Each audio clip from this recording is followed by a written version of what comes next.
चाहिँ भइसक्छ।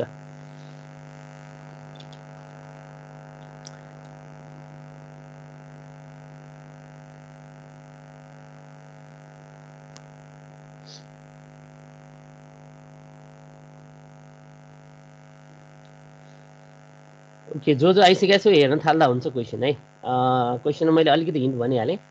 हाम्रो सर्किट दिएको रहेछ एउटा, सर्किटमा 10 मिली हेनरीको एउटा इन्डक्टर दिएको छ। मिली हेनरीलाई हेनरीमा लानु पऱ्यो 10 को पावर -3 गरेर। त्यसपछि 10 माइक्रोफ्यारेडको क्यापेसिटी पनि दिएको छ, त्यसलाई पनि फ्यारेडमा लानु पऱ्यो 10 को पावर -6 गर्नु पऱ्यो माइक्रोको। अनि क्वेसनले के सोध्छ भने पहिला एलसी रहेछ, त्यसमा कति रेजिस्टेन्स हाल्यो भने चाहिँ एलसिआर हुँदो रहेछ, जसको फ्रिक्वेन्सी चाहिँ त्यो एलसीको भन्दा 1% कम हुन्छ भनिरहेछ। हामीलाई के थाहा छ भने एलसीको ओसिलेसन भन्यो भने चाहिँ एफ इक्वल टु 1/2π√LC भनेर छ फ्रिक्वेन्सी। अब त्यसमा 1% लेस हुँदाखेरि कति हुन्छ त्यो भ्यालु निकाल्ने मजाले क्यालकुलेसन गरेर। त्यसपछि चाहिँ एलसिआर ओसिलेसनको फ्रिक्वेन्सीको फर्मुलामा जानु पर्यो। एलसिआर ओसिलेसनको चाहिँ हामीले अब ड्याम्डमा गर्न पर्यो, किनभने फोर्समा त हामीले एउटा सप्लाई पनि दिइरहेको हुन्छौँ। सप्लाई दिएपछि त्यसमा त रेजोनेटिङमै जान्छ, यही फर्मुला हुन्छ 1/2π√LC नै हुन्छ। तर ड्याम्डमा चाहिँ के हुन्छ भन्दा घट्दै घट्दै जान्छ, त्यहाँ चाहिँ एउटा फर्मुला छ, त्यो फर्मुला गर्नु पर्यो।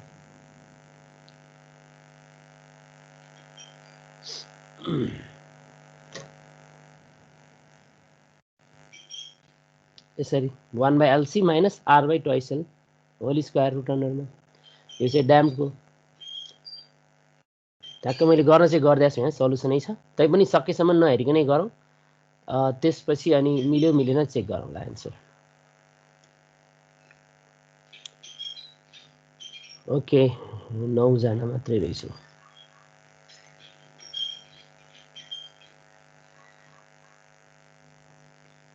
पन्ध्र हुने लाग्यो, 15सम्म हेरौँ है, त्यसपछि अनि स्टार्ट गर्छु यता।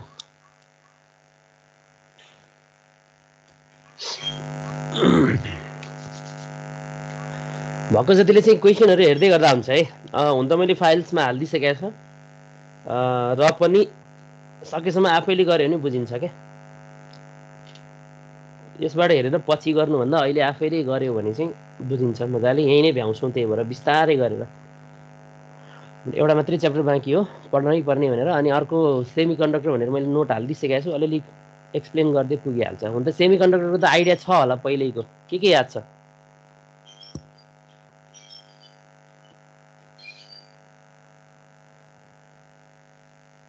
केही याद छ कि छैन सेमी कन्डक्टरको बारेमा? 12मा फुल च्याप्टरै पढे जस्तो लाग्छ। अलिअलि याद छ। सेमी कन्डक्टर भन्यो भने कन्डक्टरसँग अलिकति डिफ्रेन्स हुन्छ। कन्डक्टरमा एउटा भ्यालेन्स ब्यान्ड भन्ने र कन्डक्सन ब्यान्ड भन्ने एउटैमा ओभरल्याप भएको हुन्छ। इलेक्ट्रोन्सहरू के हुन्छ, कन्डक्सन ब्यान्डमा पहिल्यै हुने भएर फ्री हुन्छ मुभ हुनलाई, फ्री इलेक्ट्रोन्सहरू। तर सेमी कन्डक्टरको केसमा के हुन्छ भन्दा इनर्जी ग्याप हुन्छ बिचमा। भ्यालेन्स ब्यान्ड भनेर अलिकति तल हुन्छ, भ्यालेन्स सेल लोवर इनर्जी लेभलमा हुन्छ, त्यसपछि एउटा सर्टेन इनर्जी ग्याप हुन्छ। त्यो ग्याप नागेर भ्यालेन्स इलेक्ट्रोन चाहिँ त्यो कन्डक्सन ब्यान्डमा नागेपछि पुगेपछि बल्ल कन्डक्सन गर्न थाल्ने हो। त्यो पुग्दा पनि एउटा दुईटा मात्रै पुगेर भएन, अलिकति इनफ हुन्छ नि, कन्टिन्युअसली भइराख्ने लेभलले पुग्न पर्यो। त्यसपछि बल्ल अनि त्यसले कन्डक्ट गर्न थाल्छ सेमी कन्डक्टरले। त्यो भएको भएर सेमी कन्डक्टरको ग्राफ स्ट्रक्चर पनि याद छ होला। सुरुमा कोही करेन्टै बढेको देखिँदैन, पछि स्वाट्टै बढ्छ, पिक भ्यालु भनेर भन्छौँ हामीले। त्यो एउटा पिक भ्यालु पछि स्वाट्टै बढेर गएको हुन्छ। पिक भ्यालु होइन, सरी, नी भोल्टेज भन्छ, नी भोल्टेज। त्यो ब्रेकडाउन अथवा नी भोल्टेज भन्छ। त्योभन्दा माथि चाहिँ स्वाट्टै बढेर गएको देखिन्छ, त्यो भएको त्यही हो। चाहिने जति भोल्टेज सप्लाई पुगेपछि अब इलेक्ट्रोन कन्टिन्युसली आइराख्ने भयो, त्यसपछि चाहिँ अनि कन्डक्सन हुन थाल्छ। अलिकति प्रोपर्टीको बारेमा लेख्दाखेरि त्यही भन्ने हो सेमी कन्डक्टरको। त्यसपछि त्यसमा सेमी कन्डक्टर भन्यो भने प्योर इम्प्योर दुई थरी हुने भयो। सेमी कन्डक्टरै भन्दा सिलिकन्सहरू भन्छौँ हामीले, सिलिकन जर्मेनियम। प्योर भयो भने इन्ट्राइन्सिक भनिन्छ। इन्ट्राइन्सिक छ भने त्यति राम्रो कन्डक्सन गर्दैन, किन बाहिरबाट डोपिङ गरेको छैन, एक्स्ट्रा इलेक्ट्रोन्सहरू फ्री इलेक्ट्रोन्सहरू त्यति धेरै हुँदैन, थोरै हुन्छ अभाइलेबल। तर त्यसैमा डोपिङ गरिसकेपछि फ्री इलेक्ट्रोन्सहरू अथवा चार्ज क्यारियरहरू अलि मजाले अभाइलेबल हुन थाल्छ। त्यसमा पनि दुईवटा तरिका हुन्छ, एउटा चाहिँ पोजिटिभली डोपिङ गर्ने, अर्को चाहिँ नेगेटिभली। पोजिटिभली भन्यो भने चाहिँ इलेक्ट्रोनलाई अलिक बढी सङ्ख्यामा हालिदिने, जसले गर्दा त्यहाँ इलेक्ट्रोनले के अरे इलेक्ट्रोनको कमी होस् भने त सरी है, पोजिटिभ होल्स क्रिएट गर्नु हामीले भ्याकेन्सी अफ इलेक्ट्रोनै भन्नुपर्छ हो, इलेक्ट्रोनको कमी नै गराउनु पर्यो। त्यो एउटा ठाउँमा चाहिँ इलेक्ट्रोनको कमी भएपछि अनि पोजिटिभ चार्ज क्रिएट हुन्छ भनेको तिनवटा पठाउनु पर्यो। हो 3टा पठाउनु पर्यो, 3टा डोपिङ गर्नु पर्यो, नभए अर्को केसमा 4वटा 5वटा होला। ठिक छ, त्यो हेरौँला हामी, प्रब्लम छैन। कतिजना आइपुग्यो? 10 जना बल्ल। के छ, स्टार्ट गरौँ? 10 जना रहेछ, अरू आउँदै गर्छन् कि के छ? हुन त भिडियो पनि छ क्या है। हजुर सर गरौँ। ल ल ल ल फर्स्ट क्वेसन हेरौँ है त। मैले अलिकति अघि हिन्ट पनि दिए हो। हामीसँग के रहेछ भन्दा एउटा सर्किट रहेछ। सर्किटमा के रहेछ, एलआर रहेछ, के अरे एलसी रहेछ सुरुमा चाहिँ, एलसी है। एलसी मात्रै छ सुरुमा। इन्डक्टरको भ्यालु दिएको छ 10 मिली हेनरी र क्यापासिटरको भ्यालु दिएको छ 10 माइक्रोफ्यारेड।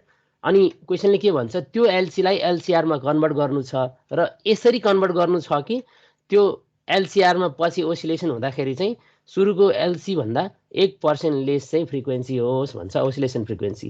अब हामीले यसमा के गर्नु छ, एलसी र एलसीआरमा कन्भर्ट गर्ने हो। बाहिरबाट अर्को कुनै इएमएफ सोर्सको यहाँ कुरै पनि गरेको छैन भन्दा हाम्रो रेजिस्टेन्स थप्ने बित्तिकै त ड्याम्ड ओसिलेसनमा जान्छ। सोर्स छैन तिमीसँग, ओसिलेसन चाहिँ भइरहेछ भने रेजिस्टेन्स थप्ने बित्तिकै हिटिङ हुन थाल्छ, ड्याम्डमा जान्छ। हामीले के गर्नु पर्यो, फ्री एलसी ओसिलेसनबाट ड्याम्ड ओसिलेसनमा कन्भर्ट भएको चाहिँ दुईवटा फर्मुला युज गर्नु पर्यो हामीले।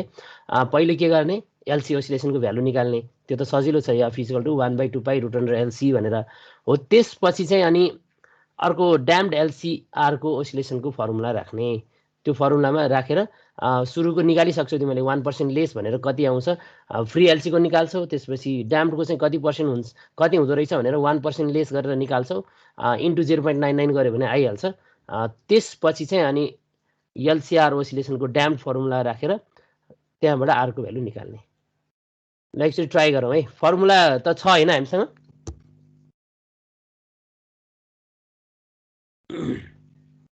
छ सर। ओके ल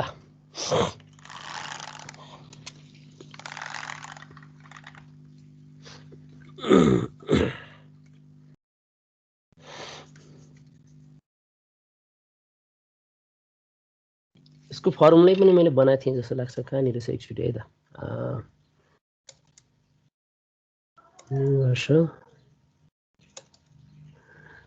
फर्मुला यसमा छ कि जस्तो लाग्छ, हेरौँ है।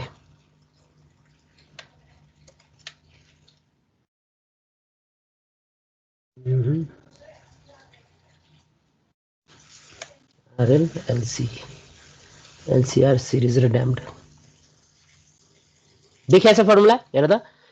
हामीले फ्री एलसी ओसिलेसनबाट ड्याम्डमा लानु छ, योबाट यो केसमा लानु छ, योबाट यसमा।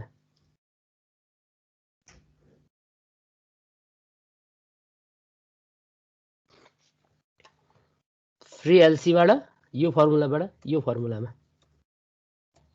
क्वेसन एकचोटि हेरौँ फेरि। यहाँ छ question. Circuit as L equal to 10 milli henry, milli हेनरीलाई हेनरीमा लानु पर्यो। सी इक्वल टु 10 माइक्रोफ्यारेड, माइक्रोफ्यारेडलाई पनि फ्यारेडमा लानु पर्यो। How much resistance should be added to the circuit so that the frequency of oscillation will be 1% less than that of free LC oscillation. यति भनेको छ। ट्राई गरौँ अनि एन्सर चेक गरौँ है त। यो साल बनाएको भए चाहिँ मैले हिन्ट मात्रै राखेर दिने रहेछु, पोहोर साल चाहिँ मैले सल्युसनै गरेर दिएको रहेछु। सायद के भयो भने सिभिलको बेला होला, लास्ट बेला थियो, भ्याउँछ भ्याउँदैन भनेर सल्युसन राखेरै ल फोटोकपी गर भनेर दिए होला, बुझाइदिएर।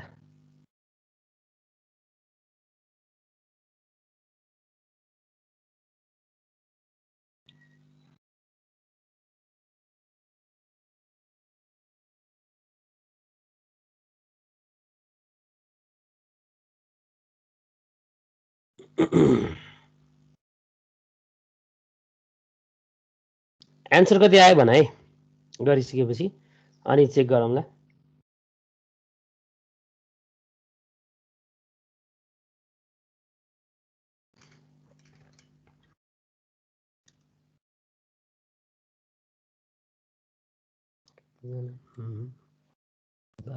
ठिक छ ल, ओके।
ओके गर्दैछौ एन्सर कति निस्क्यो निस्किसक्यो कसैको एफ को भ्यालु कति आयो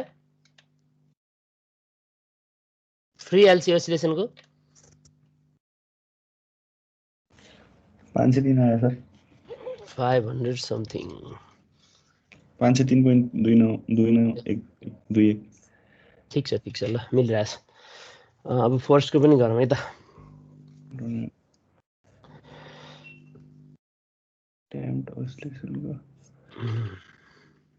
फर्मुला चाहिन्छ भने यहाँ छ ड्याम्डको सरी फोर्स्टको होइन ड्याम्डको 1/2 पाई 1/LC माइनस R/2SL को होल स्क्वायर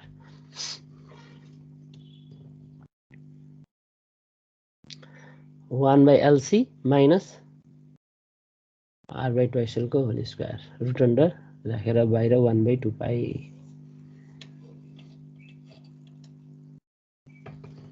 अन्त पछाडिको फर्मुला पनि राख्दै रहेछ राख्नु त ल मैक्सवेलको डिस्प्लेसमेन्ट करेन्टको श्रोडिन्जर वेभ इक्वेसनको ओके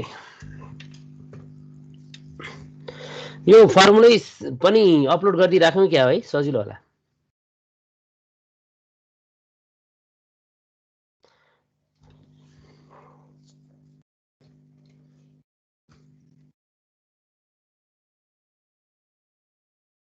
लास्टमा सबै च्याप्टर सकेपछि फर्मुला भयभरको फर्मुलाहरूको त्यो सरल त्यो पनि अपलोड गरिदिउँला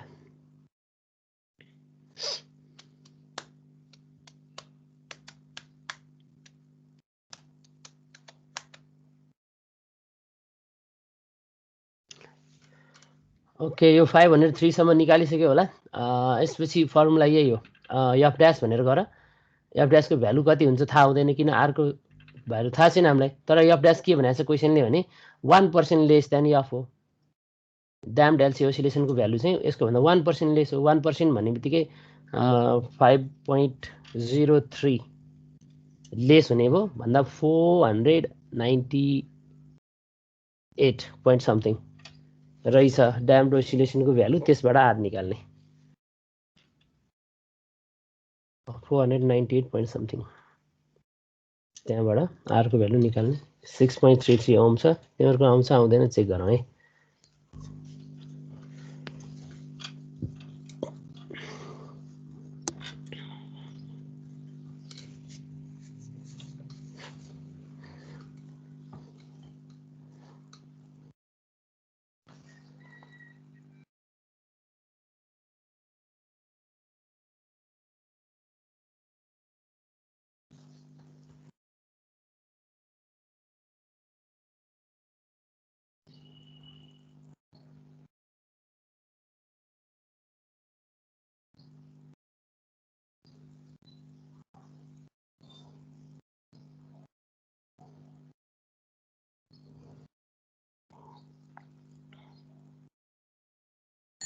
सर 79.567 के को भ्यालु आरको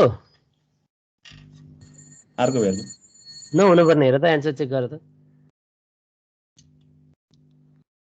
1/LC भन्ने ठाउँमा 10 को पावर -7 ठिक छ 1/है यहाँनिर -R/2 × 10 को पावर -2 R/L छ नि त हैन L को भ्यालु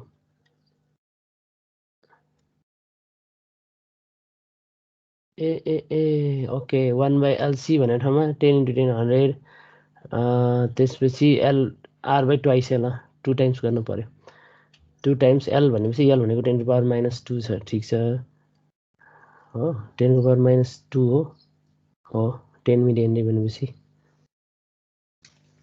यसको चेक गरौँ है म एक्चुअली आफै क्याल्कुलेटरमा चेक गर्छु ल भएन कहाँ मिस्टेक भयो हजुर 8.9 आयो सर मेरो हुन्छ बरु त्यो हुन्छ किनभने त्यो 10 भन्दा कम छ नि त त्यो रेन्ज हुन्छ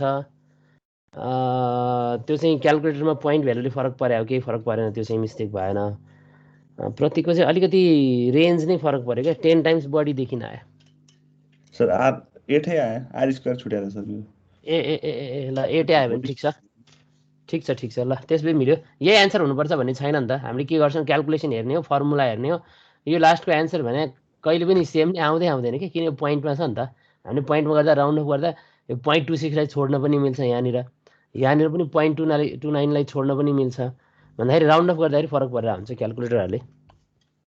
सर तपाईँको यहाँ तल 1/10 को पावर -9 हुन्छ कि क्या हो? ए मेरोमा ठिक छ हजुर सर। ठिक छ यो। होइन हेर है, यहाँ हेर त 10 को पावर -3, यहाँ 10 को पावर -6, ए 9 हुन्छ। तर यस्तो नि त 1/10 को पावर -9 भइराख्दा फेरि यो के छ 10 × 10 को पावर -3 छ भन्दा 10 को पावर -2 भयो, 10 × 10 को पावर -6 भन्दा 10 को पावर -5 भयो। -5 र -2 कति भयो? त्यही हो सर। ओहो है, यहाँ 100 / 10 को पावर -9 गर्नु पर्थ्यो क्या, -9 राखेपछि। त्यही हो सर। ओके ओके ल अब भनेपछि फर्स्ट क्वेसनको लगभग सबैको मिल्यो है? मिल्यो सर। ओके, हाम्रो गर्ल्सहरूको आवाज सुनिन्न क्या कहिले पनि, किन मिल्या हो गर्ल्सहरूको पनि?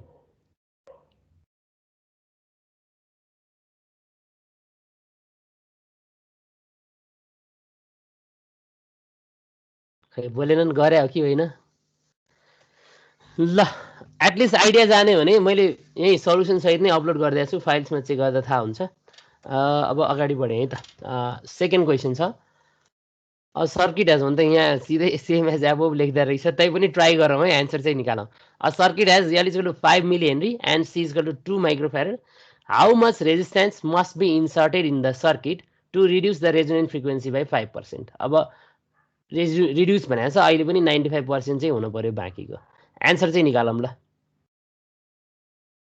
यसको मैले एन्सर दिएको छैन जस्तो छ, गर्ने प्रोसेस सेम भनेर सबको एन्सर एउटै आयो भने त भइहाल्यो। ल एकचोटि गरिहेरौँ त।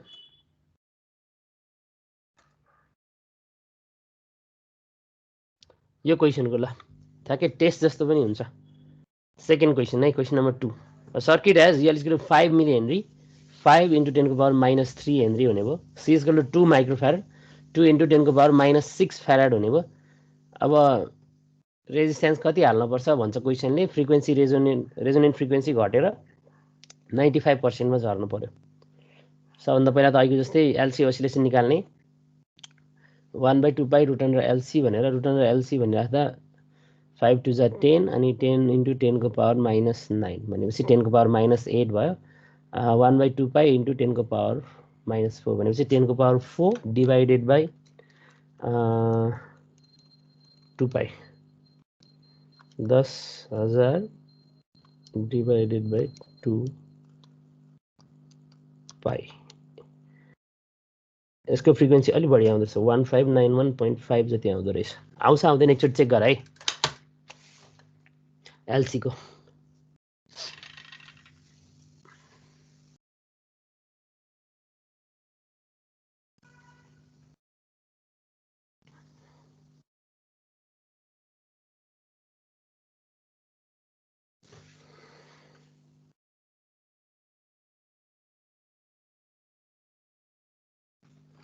यसमा इन्टु 0.95 गऱ्यो भने 1511 समथिङ आयो।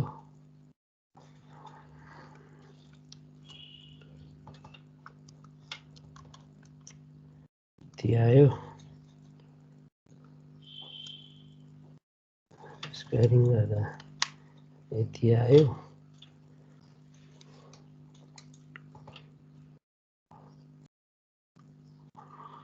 माइनस 10,000 यति आयो।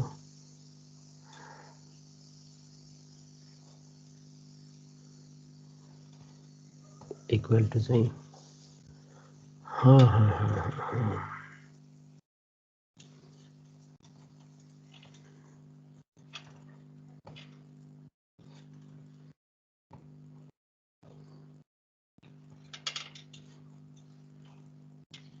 31 आयो सर। ओके, फाइनल एन्सर 31 हो। ल एकचोटि अरूको पनि हेरौँ है त, ठ्याक्कै मसँग 31.22 आयो सर। ओके ठिक छ, अरूको पनि चेक गरौँ। मसँग ठ्याक्कै एन्सर चाहिँ छैन, मैले गरेरै हेर्नुपर्ने हुन्छ। अरूको पनि सेम एन्सर आयो भने ठिक छ। तिम्रो सुरुको फ्रिक्वेन्सी त्यही 1500 चान्चुना हो? हो सर। ए ल ठिक छ। 1511 आएको सर। ओके ठिक छ ल। 1591 आएको सर। ओ 1591, त्यसपछि 5% घटाउँदा 1511। 1511 हो सर। ठिक छ ल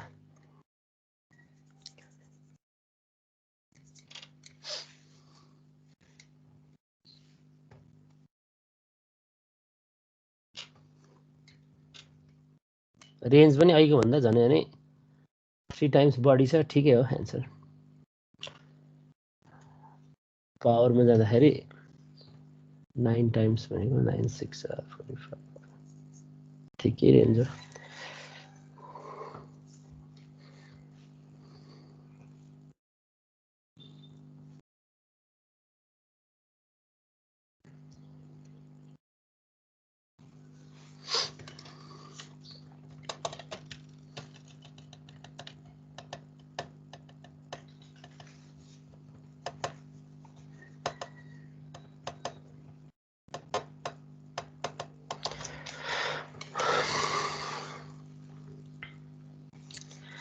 यो चाहिँ पहिला सोधेकै क्वेसन हो क्या नम्बर चेन्ज गरेर सोधे रहेछ डिफ्रेन्ट इयरमा त्यही भएर एउटै खालको क्वेसन भएर मैले सल्भ चाहिँ गरिन छु यहाँ गर्ने तरिका सेम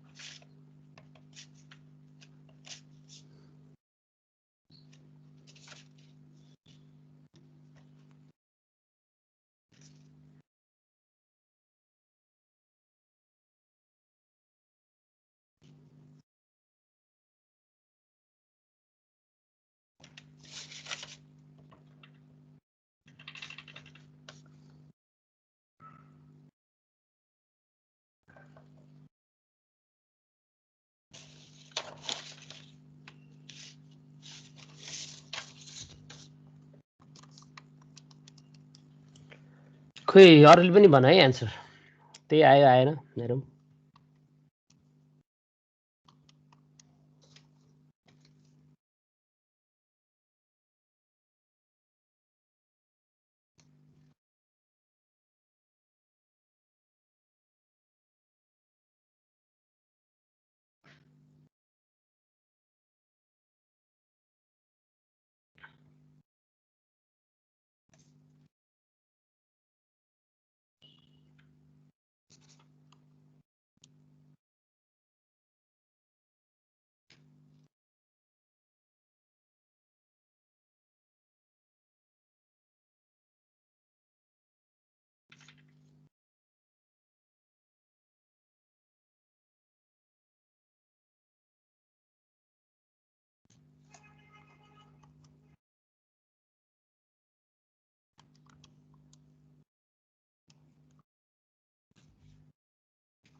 So 31.225 आयो अगाडिको पनि त्यही 31 point समथिङै आएन र हो सर अगाडिको 9 आएको छ होइन अगाडिको भन्न खोजेको यही 2 को अर्को साथीको भनेको हो सर त्यति आयो हो ठिक छ ल मिल्यो एन्सर त्यही भयो 31 point कति रे 225 31.225 ल एन्सर त्यही नै हो ठ्याक्कै ल गर्ने प्रोसेस सेम थियो त्यही भएर मैले चाहिँ आफैले गरिनँ यहाँ एउटै प्रोसेस भएर त्यो मलाई चाहिँ प्र्याक्टिस हुन्छ भनेरै राखिदिएको थिएँ के छ सबैको भए हो कि होइन अरूको के छ भ्यायो अरूले पनि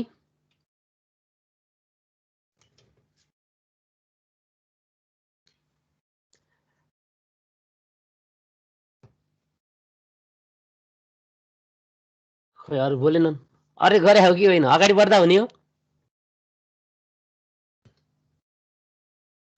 हुन्छ सर ल ठिक छ ल 3 नम्बर जाम त्यसो भए a circuit has inductance 12 millihenry and capacitance 1.6 microfarad and resistance 1.5 ohm. After what time t will the amplitude of charge oscillations drop to 1/2 of its initial value? To how many periods of oscillation does this correspond? क्वेसनले के भन्यो भन्दा एउटा LCR series रहेछ कति time पछि चाहिँ amplitude घटेर 1/2 मा झर्छ ठ्याक्कै ड्याम्पकै भने रहेछ घट्छ भन्नुको अर्थ ड्याम्प्ड ओसिलेसन हो कति टाइम पछि टी को भ्यालु निकाल भनेको छ कति टाइम पछि चाहिँ एम्प्लिट्युड घटेर 1/2 हुन्छ भन्छ सुरुको भन्दा 1/2 हुन्छ भन्छ हामीसँग चार्जको फर्ममा छ क्यारे Q equal to Q nought भन्ने अथवा त्यसमै करेन्ट मान्यो भने त्यो पनि करेन्टकै फर्ममा पनि लेख्न पाइयो Q equal to Q nought भन्ने ठाउँमा I equal to I nought भन्न पाइन्छ मजाले त्यसरी गर्दा हुन्छ है चार्ज नै भनेर चाहिँ भन्नलाई सजिलो भयो त्यसपछि क्यु इक्वल टु क्यु नटकै फर्ममा भन्न पायो after what time t will the amplitude of charge oscillation drop to 1/2 of its initial value? To how many periods of oscillation does this correspond? To how many period भनेको छ अब to how many period भनेपछि त्यो total टाइममा एउटा time पिरियडले divide गरेपछि कतिवटा आइहाल्छ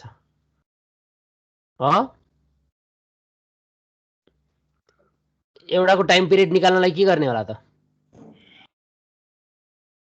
केही आइडिया छ एउटाको टाइम पिरियड निकाल्नलाई फ्रिक्वेन्सीबाट निस्किन्छ होला नि हैन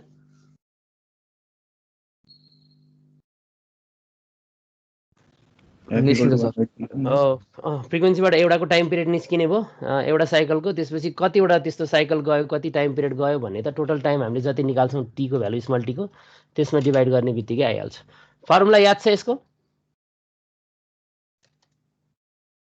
ठ्याक्कै फर्मुला हेरौँ न त ल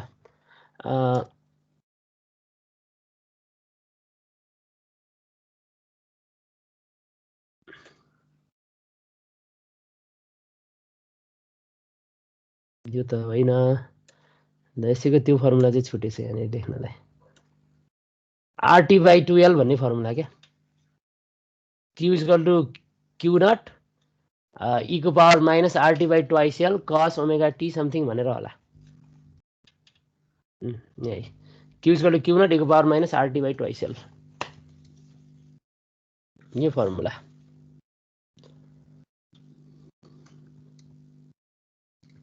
फर्मुलासम्म चाहिँ देखाए मिल्छ होला ल गिभन यति छ Q equal to Q nought by 2 हुने रहेछ र फर्मुला हामीसँग Q equal to Q nought e को पावर माइनस RT/2ICL अब हामीले निकाल्नु पर्ने पहिला स्मल टी निकाल्ने त्यसपछि टाइम पिरियड निकालेर कतिवटा टाइम पिरियड ट्राभल भयो भनेर निकाल्ने कतिवटा साइकल गयो भनेर बुझे पनि भयो एन्सर निकालौँ अनि चेक गर्छौँ है त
है टाइम पिरियड निक्लिन हरेन्द्रमा 24 into 0.693 इक्वल टु कति यति भयो डिभाइडेड बाई 1.5 यति छ डिभाइडेड बाई 10 को पावर 3 मेरोमा टाइम पिरियड चाहिँ 0.011 आएछ अहिले मैले यहीँ गरी हेर्दा चाहिँ तिम्रो कति आयो त्यही आयो सर मेरो नि यति नै हो त सर ठिक छ 0.011 टी को भ्यालु आयो अब क्यापिटल टी पनि निकाल्नु पर्ने होला हैन 0.011 अब क्वेशनले फर्दर के भन्छ how many periods of oscillation does this correspond भन्छ ठ्याक्कै टाइम पिरियड निकाल्नु पर्यो त्यसपछि टीलाई अहिले हामीले निकालेको टाइमलाई टाइम पिरियडले डिभाइड गरेपछि त्यो आइहाल्छ। त्यो पनि चेक गरौँ है त ल।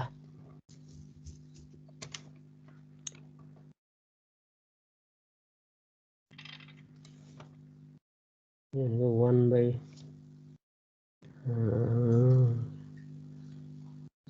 1/t इक्वल टु 2π√LC भयो। 2πLC भन्ने ठाउँमा 12 × 1.6 × 10⁻⁻9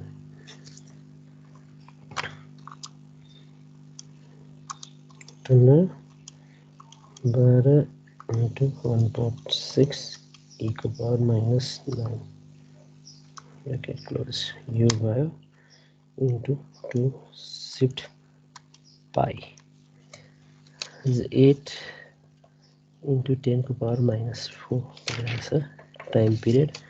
अब n भन्यो भने 0.011 डिवाइडेड बाई 8 into 10⁻⁻4 हेरौँ है त 0.011 डिवाइडेड बाई 8e-4 13.75 आयो मेरो हिसाबले चाहिँ यनको भ्यालु आउँछ आउँदैन चेक गर है। यही पनि हेरौँला हुन त 13.75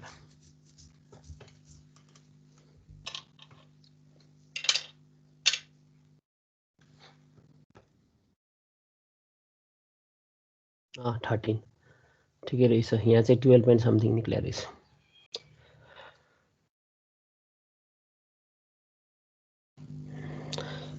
कम्पेरिजन गरौँ है त 12 point something आउँछ कि 13 point something आउँछ कुरा एउटै हो।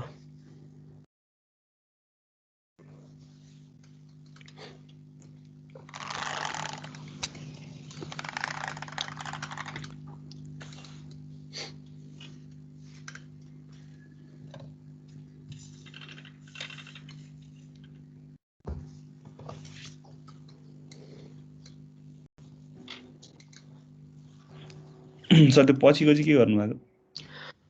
पछि के यस्तो गरे यो फर्मुलाबाट f इक्वल 1/2π√LC गरियो, त्यसबाट टाइम पिरियड निकाल्यो। अब f भनेको त 1/t हो, त्यसपछि टाइम पिरियड कति आयो 2π√LC आयो, यसको भ्यालु यति आइरहेको छ। अब टाइम पिरियड निस्किसकेपछि यस्तो है पक्का यहाँ कोर्न मिल्छ भने म अलिकति देखाउँथेँ, कोर्नलाई ठ्याक्कै नमिल्ने रहेछ। ऊ पावर पोइन्टै फेरि पिडिएफै देखाए भएपछि मिल्थ्यो होला। के चाहिँ गर्न मिल्छ भने जस्तै एउटा वेब छ एकछिनलाई है, एउटा वेब छ भने यसरी वेब गइरहेछ भने मानौ टी टाइममा यहाँदेखि यहाँसम्म पुग्ला, यो इन्डसम्म भनौँ न है। कोर्ने चिजै चाहियो पखायो त एकचोटि म यसलाई नै उमा खोल्छु, पिडिएफलाई नै खोल्छु एकचोटि छुट्टैमा। यहाँनिर युनिभर्सल न्युमेरिकल भनेर कहाँ छ, डेस्कटपमा राखेको छ यसलाई। AC semiconductor universal electromagnetism PDF. ला यो होइन रहेछ, B numerical electricity and magnetism यो पनि होइन। त्यो पिडिएफ मैले अपलोड चाहिँ गरेँ, कहाँबाट गरेँ त? इलेक्ट्रोम्याग्नेटिजम न्युमेरिकल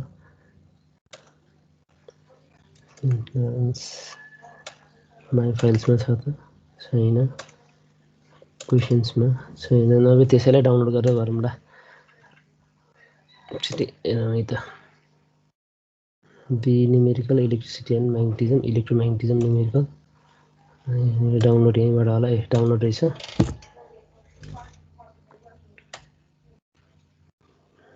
डाउनलोड्स ल।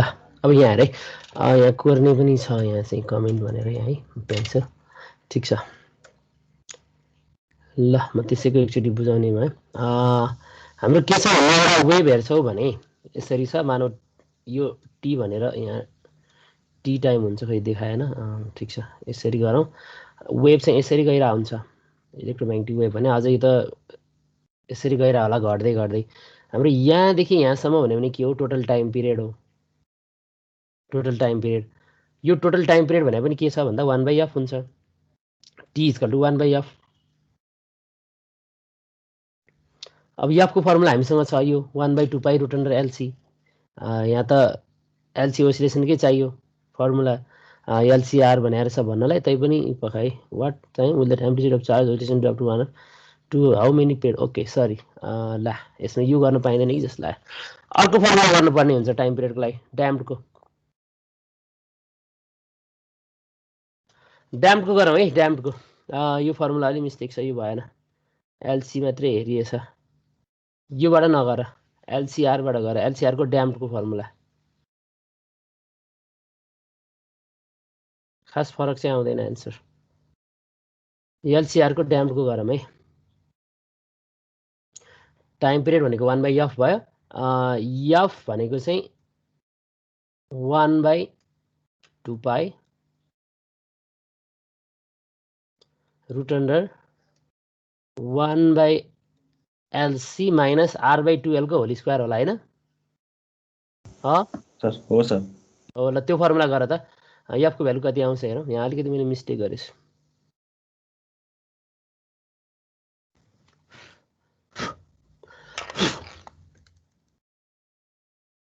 ठीक छ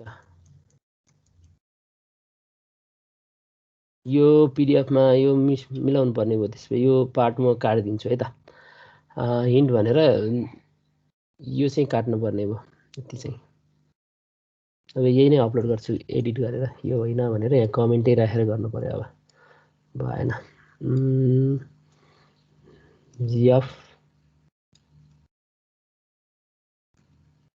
इक्वल टु यो पनि काटौँ सर स्क्रिन सेयर हजुर स्क्रिन सेयर भयो छैन ए ए ए सरी कसरी हराएछ कसले झुकेर गरे के ए ल okay f equal to 1/2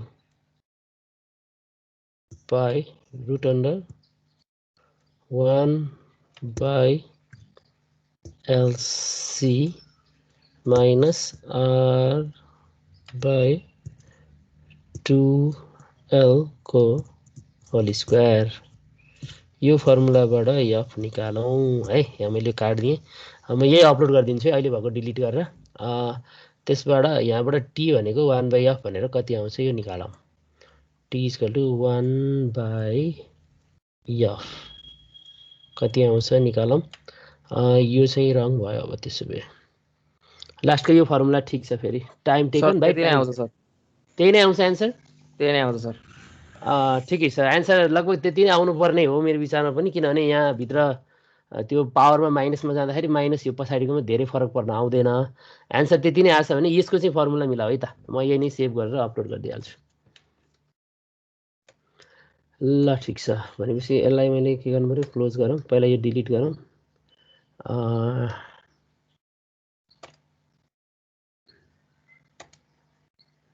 delete सेभमा राखेछु अब अपलोड गरौँ है त फाइल्स डाउनलोडमा होला यो चाहिँ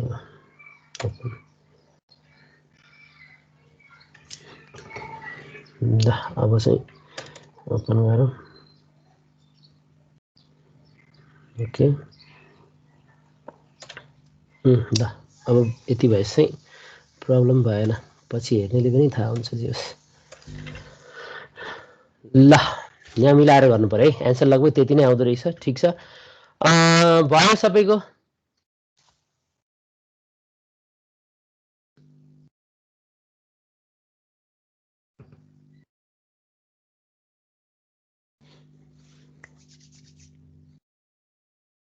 भनेपछि टाइम पिरियड पनि त्यति नै आउँछ क्या हो 8.7 इन्टु 10 को पावर माइनस त्यति नै आउँछ सर 12.63 नै आउँछ ओके ओके ल ठिक छ ल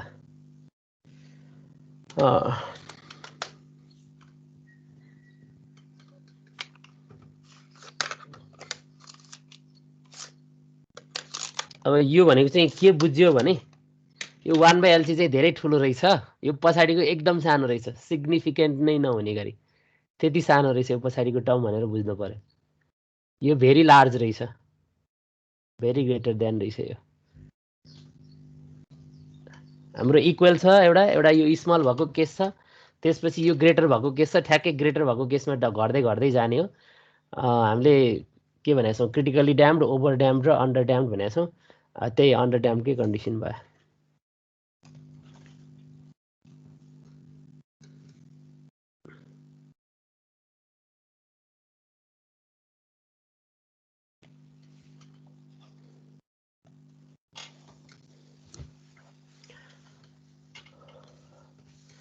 ठिक छ अर्कोमा जाउँ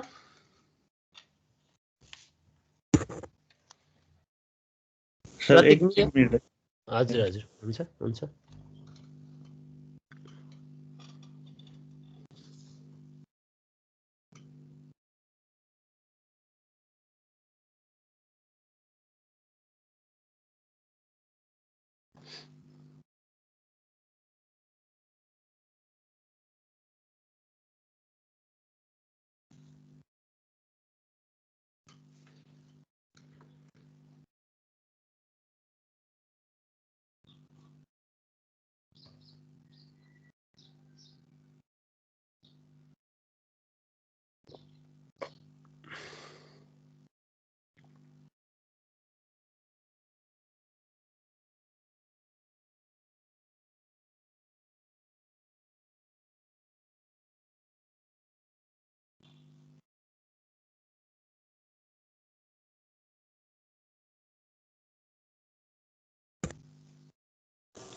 सर त्यो मेरो त्यो आएन कि सर यो टाइम पिरियडै आएन तिम्रो कति आयो 1/2 त्यो एन्सरै आएन सर त्यो सेन्ट्याक्स क्यालकुलेटरमा इरर देखेर चाहिँ ए म्यानुअली गर नि त डाइरेक्ट नगर नि त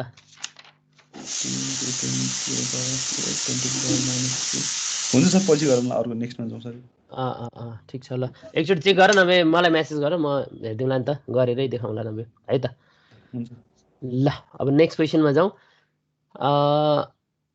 if 10 millihenry inductor and 2 capacitor are given, find two resonant frequencies that can be obtained by connecting these elements in different ways भनेको छ है एउटा इन्डक्टर दियो दुईटा क्यापेसिटर दियो 5 माइक्रोफ्यारेड र 2 माइक्रोफ्यारेडको अनि क्वेसनले रेजोनेन्ट फ्रिक्वेन्सी निकाल भन्छ तर डिफ्रेन्ट वेज भनिरहेछ अब डिफ्रेन्ट वेज भन्नुको अर्थ कसरी बुझ्नु पर्यो भने एकचोटि क्यापेसिटरलाई सिरिजमा हालेर दुईटा क्यापेसिटरलाई एकचोटि दुईटा क्यापेसिटरलाई प्यारललमा हालेर त्यसरी गर्नु पर्यो इन्डक्टरको कनेक्सन त्यही सिरिजमै भइहाल्छ क्यापेसिटरको आफ्नो चाहिँ एकचोटि सिरिजमा हाल एकचोटि प्यारललमा हाल त्यहाँबाट दुईटा रेजोनेन्ट फ्रिक्वेन्सिजहरू निस्किन्छ दुईटा डिफ्रेन्ट त्यो दुईटै एन्सर निकाल्नु पर्यो हामीले फर्मुला त्यही हो f equal to 1/2π√LC C को भ्यालु चाहिँ अलिकति फरक पर्ने भयो दुईचोटिको केसमा एकचोटि सिरिजमा एकचोटि प्यारलल सिरिजमा के हुन्छ याद छ सिरिजमा क्यापेसिटेन्स घट्छ है 1/C equal to 1/C1 plus 1/C2 हुन्छ सिरिजमा चाहिँ भनेको C equal to C1 C2 upon C1 plus C2 हुन्छ C equal to C1 C2 plus के अरे C1 C2 upon C1 plus C2 त्यहाँबाट C आउँछ एउटा केसमा सिरिजमा प्यारललमा चाहिँ के हुन्छ भन्दा इक्वल हुन्छ C1 र C2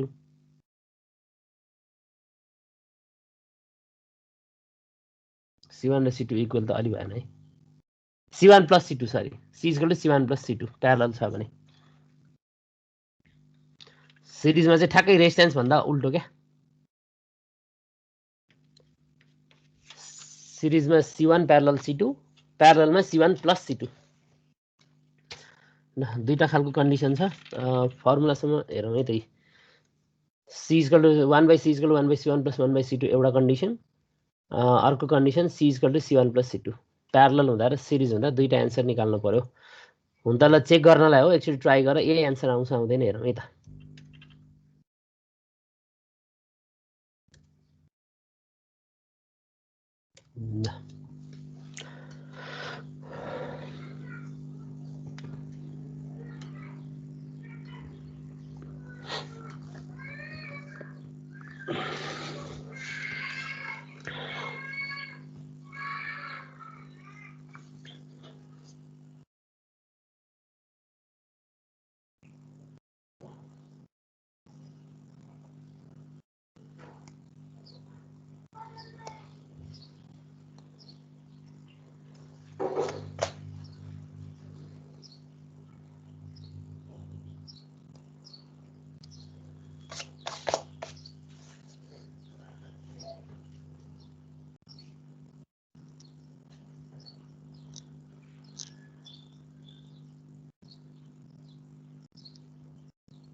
मिलाछ आन्सर चेक गर्यो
ठिक छ सर ओके ल अरूले पनि गर है चेक गरेर सिरिज प्यारललको फर्मुला याद थियो कि थिएन पहिला हामीले यहाँ चाहिँ खासै पढेनौँ हजुर अहिले थाहा भयो सर हैन यो चाहिँ 11 मै पढाएको हो हाम्रो यहाँ सिरिज प्यारललको सोध्दा पनि सोधेन त्यही भएर गरिएन तर फर्मुला चाहिँ थाहा हुनु पर्यो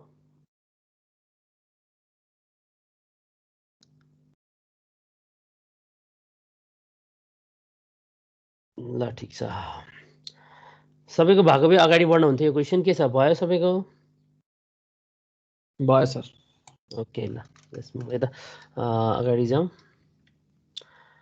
an LC circuit is converted into LCR अहिलेको जस्तै रहेछ inserting a resistance of 10 ohm अब अहिले चाहिँ रेजिस्टेन्सको भ्यालु नै दिएको छ calculate the percentage change in frequency in this conversion सकिन्छ होला है अहिलेको गरे जस्तै तर उल्टो ठ्याक्कै अहिलेको केसमा के थियो तिमीले फ्रिक्वेन्सी निकालेर पहिला अनि त्यसपछि बल्ल चाहिँ उको भ्यालु आरको भ्यालु निकालेको थियौ अब अहिले आरको भ्यालु दिएको छ दुईटा अलग अलग केसको फ्रिक्वेन्सी निकाल्ने दुईटा अलग अलग केसको फ्रिक्वेन्सी निकालिसकेपछि त्यो दुईटाको बिचमा कति पर्सेन्ट चाहिँ डिफरेन्ट चेन्ज हुन्छ निकाल्ने त्यहाँ स्ट्यान्डर्ड भ्यालु भनेर रेजोनेन्सको चाहिँ अथवा भनौँ 1/f इज इक्वल टु 1/2 पाइ रुट अन्डर एलसीलाई चाहिँ स्ट्यान्डर्ड मान्ने है स्ट्यान्डर्ड र अब्जर्भ भन्छौँ नि हामीले ओरिजिनल भ्यालु र अर्को अब्जर्भ भ्यालु भनेर स्ट्यान्डर्ड भ्यालुमा चाहिँ त्यही f इज इक्वल टु 1/2 पाइ रुट अन्डर एलसीको भ्यालुलाई स्ट्यान्डर्ड मानौँ त्यहाँबाट डिफरेन्स निकालौँ कति पर्सेन्टेज चेन्ज भएको छ भनेर इरर निकाले जस्तो क्या एरर क्याल्कुलेसन गर्थ्यौं नि हामीले 11-12 मा त्यही टाइपको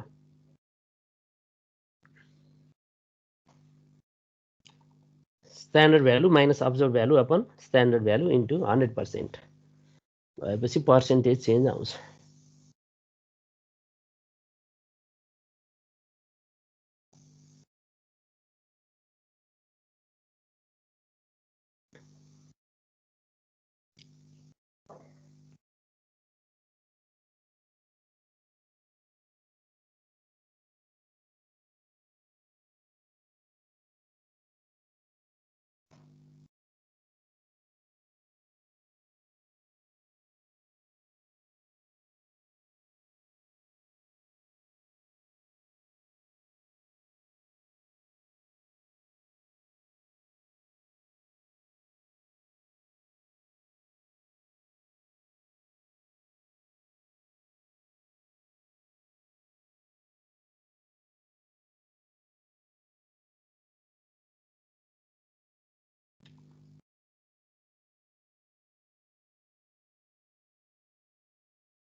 वान 1.26% आयो सर। 1.26% हेरौँ है त 503 पहिला पछि 496 ठिक छ 1.2 कति भनेको थियो 26 भनेको सर। ठिक छ ल त्यही नै छ 1.2625 एउटै होला ओके अर्ली गरे गरेनौ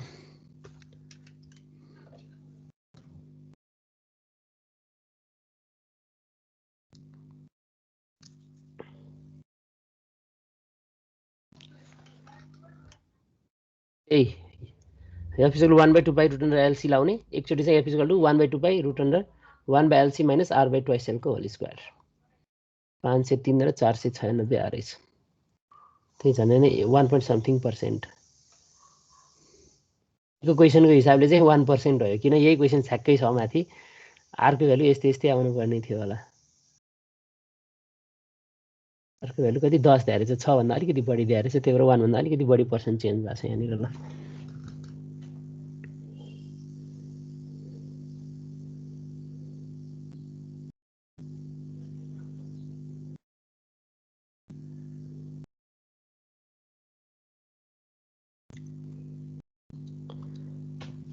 मिल्यो अरुको सर एकछिन 2 मिनेट सर हस्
सर डेसिमल पछिको अलिअलि बढी आएको केही मतलब हुँदैन है?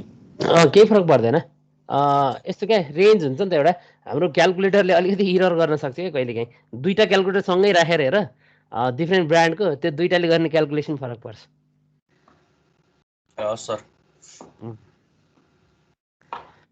जस्तो तिमीले मस्टली क्यासियो युज गर्छ होला, त्यो क्यासियोमा पनि एउटा साइन्टिफिक युज गर, एउटा इन्जिनियरिङवाला युज गर, दुईवटाको एन्सर हेर फरक आउँछ।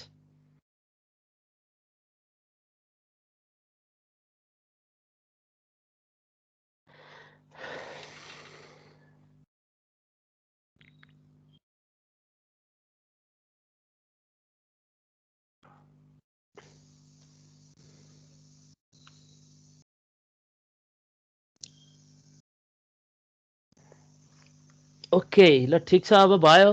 प्रतीक तिम्रो भयो? भयो सर। ए मिल्यो होइन? सर मेरो फरक आयो सर। कति आयो? 4904 आउँछ सर, 0.80 F2। त्यो F2 चाहिँ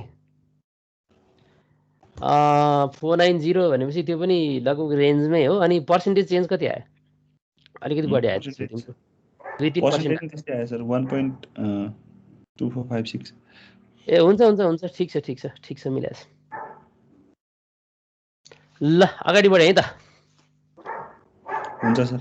ओके ल, अब 5 number, an LCR series has 5 ohm resistor, 20 microfarad capacitor and 1 Henry inductor. The oscillating EMF has a peak value 30 volt. Naught Q नटको भ्यालु दिएर रहेछ।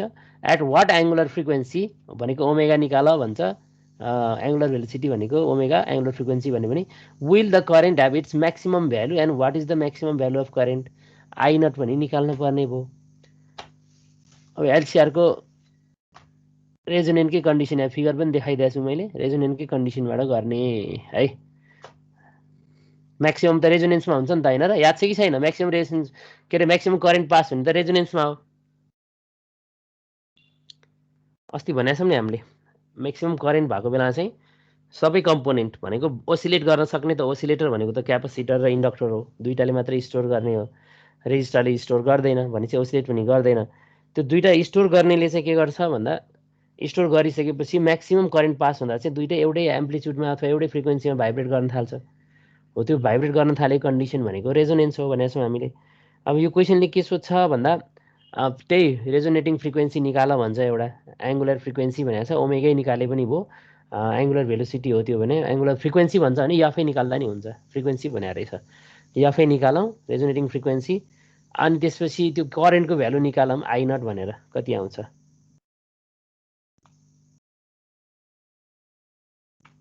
इम्पिडेन्स बराबर आर मात्रै हुन्छ त्यो बेला भनेको छौँ, अरू कम्पोनेन्टको 0 हुन्छ भनेपछि आई नट भनेको ई बाई आर भन्न पाइयो नि त। I equal to E by R, E दिएछ नि त 30 भोल्ट, आर दिएछ कति 5 6 आउँछ होला म्याक्सिमम भ्यालु अफ करेन्ट चाहिँ, त्यो त सिधै भन्न सकियो। ल ट्राई गर है।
0.355 आयो सर।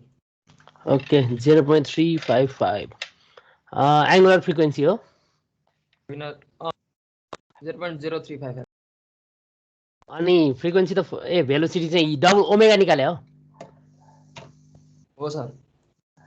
ए ओमेगा भनेपछि त्यति आयो र। ओमेगा भनेको त 2πf हुन्छ, योभन्दा बढी हुन्छ त।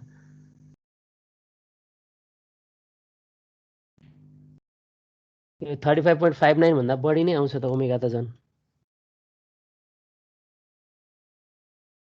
एलको भ्यालु कति राखेको छ भन्दा 20 माइक्रोफ्यारेड भनेपछि 20 × 10⁻⁶ भयो सीको भ्यालु। यल भने 1 होइन। 20 × 10⁻⁶ को रुट अन्डर गर्दाखेरि 10⁻³ ठिक छ है। यो माथि जान्छ 10⁻⁻मा अनि त्यो divide by 2π root under 20e−6 भने कति आयो भन्दा 4.4 × 10⁻³ भनेको छ। 10⁻³ माथि गयो, त्यसपछि 1000 डिभाइडेड बाई 2 सेट त्यति नै आउँछ सर। 35.59 नै भने होइन। मैले 10⁻⁻6 हालेन सर। ए त्यही त म कहाँबाट मिस्टेक भयो भन्ने ठानिरहेको छु क्या। अब म्याक्सिमम करेन्ट त निकाल्न सकिहाल्छ होइन। जेड र आर इक्वल हुन्छ म्याक्सिमम करेन्ट हुँदा, E/Z अथवा E/R भन्न पाइयो। जेड र आर इक्वल हुन्छ, त्यो भएपछि त्यही 30/5 भनेको 6 एम्पियर सिधै।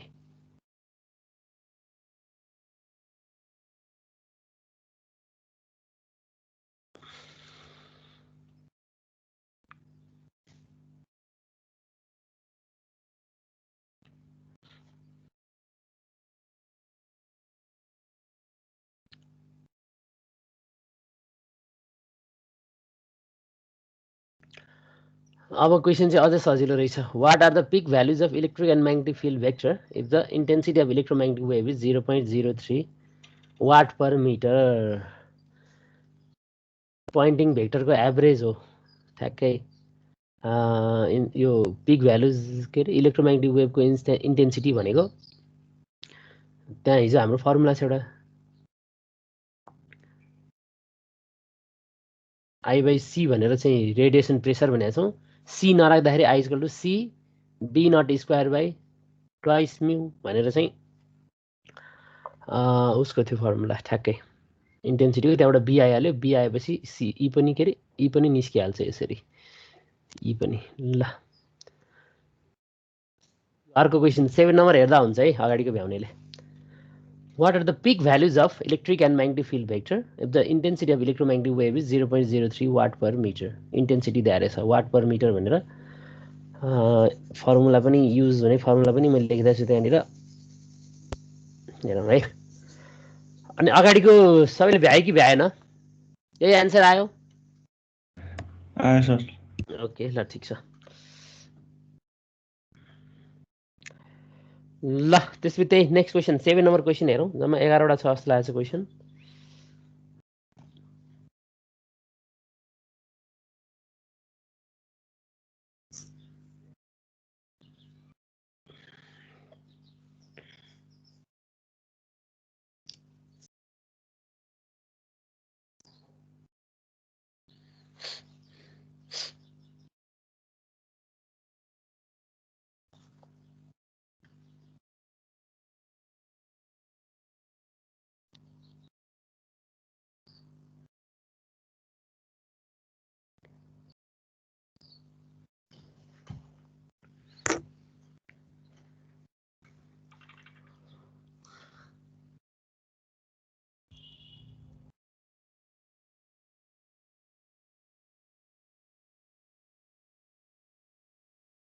फोरको ब्याचभन्दा अहिलेको ब्याच अलिकति लक्की भन्नुपर्छ।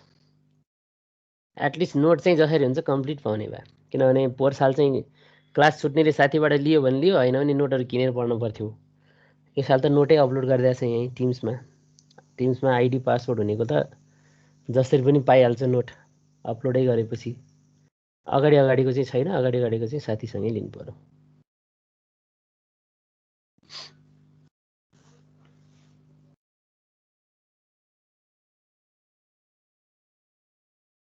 म दुईटा च्याप्टरको बनाउनु पर्यो मेनली मैले अब पावर पोइन्ट भनेर एउटा अगाडि इलेक्ट्रोस्ट्याटिक्स र क्यापेसिटर त्यसपछि बायोट साबटवाला त्यो पनि 11-12 मा बन्दैछ बन्नलाई अलिअलि त्यसमै एड गर्ने हो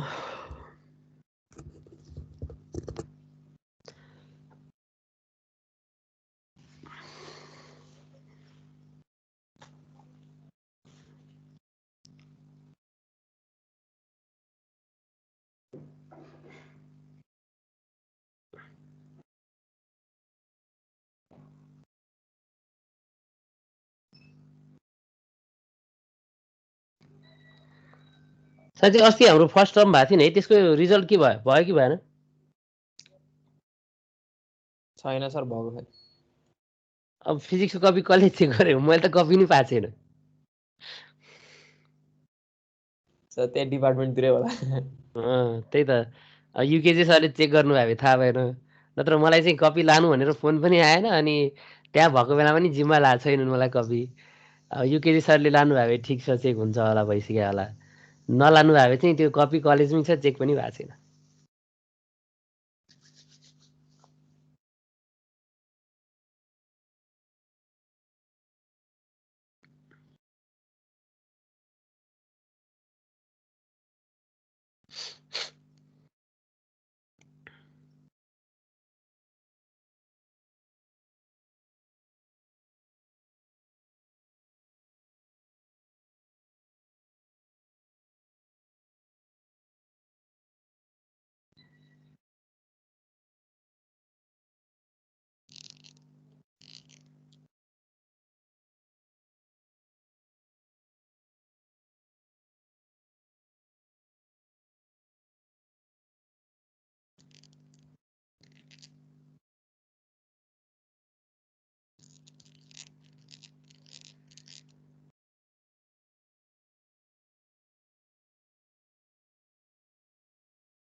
ओके कति आयो हाम्रो ई र बी को भ्यालु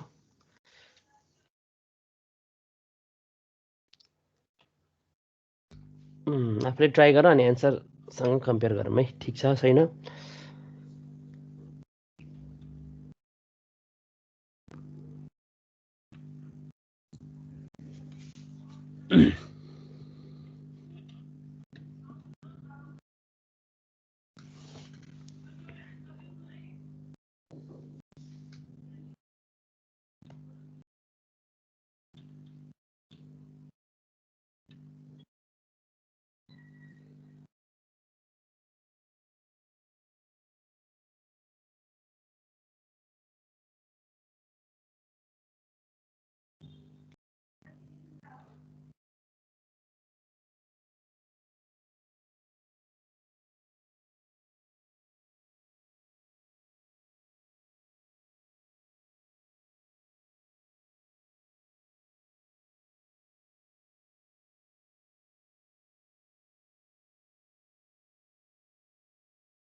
1.588 आयो सर 1.585 आयो सर ओके, अनि पछाडिको पावर ठिक छ?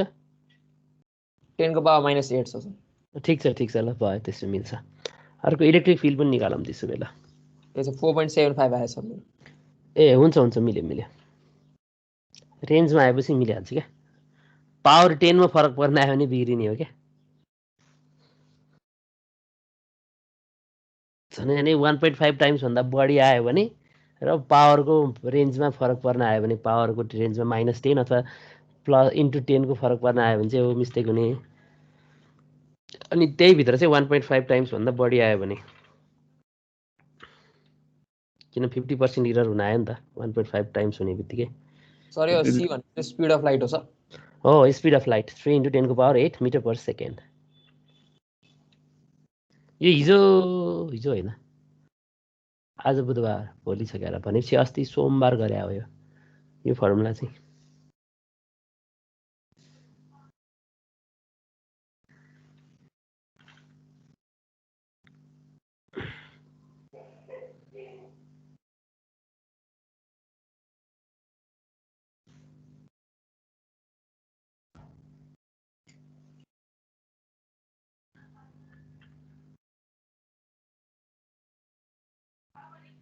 हामी 9 नम्बर गरेर अहिले हामी 7 को गरेका थियौँ, 9 पुगिसक्यो र 8 होला यसपछि त। 8 ओके, अब 8 गर्न थाले हुन्छ गर्ने भए।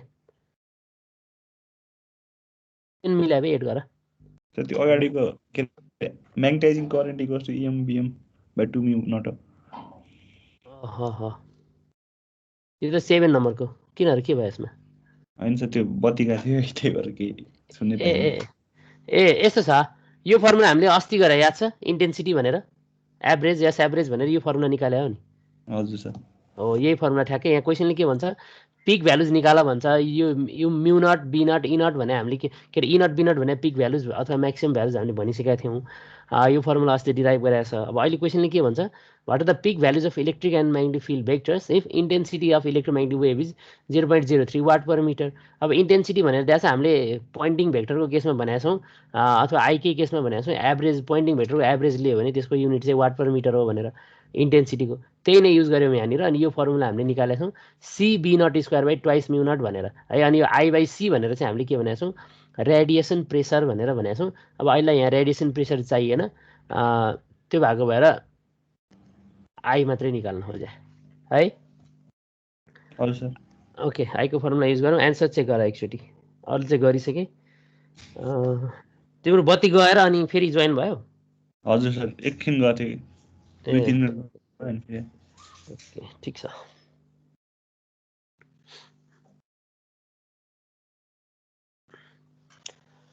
सेभेनमै थियौँ। अब 7 को क्वेसन देखिहाल्यो होला, एन्सर ट्राई गर।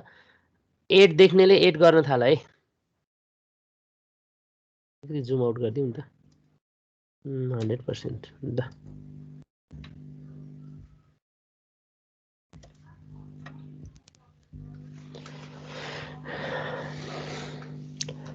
उता फाइल्सैबाट हेरे पनि हुन्छ, लाइभ स्क्रिनमै हेर्नुपर्छ भन्छ होइन, फाइल्सबाट हेरेर गरे पनि हुन्छ। क्वेसनहरू फाइल्समा अपलोड गरिसकेको छ।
ओके 8 नम्बरको एन्सर निकाल्न के गर्यो ट्राई गरेन what is the displacement current ID भनेर निकाल भनेको छ mu naught epsilon naught del E by del T भनेर चाहियो हामीलाई mu naught epsilon naught del E by del T भनेर हाम्रो प्लेट्स एरिया दिएर छ 1.5 × 10⁻² मिटर स्क्वायर र रेट अफ चेन्ज भनेर del E by del T दिएर छ 1.5 × 10⁻12 volt per metre second induced magnetic field E पनि निकाल भन्छ अब त्यहाँ ठ्याक्कै फर्मुला हिन्ट नभए तल जाँदा हुन्छ म 8 नम्बरको देखाउँदा हुन्छ सल्युसन गर्ने तरिका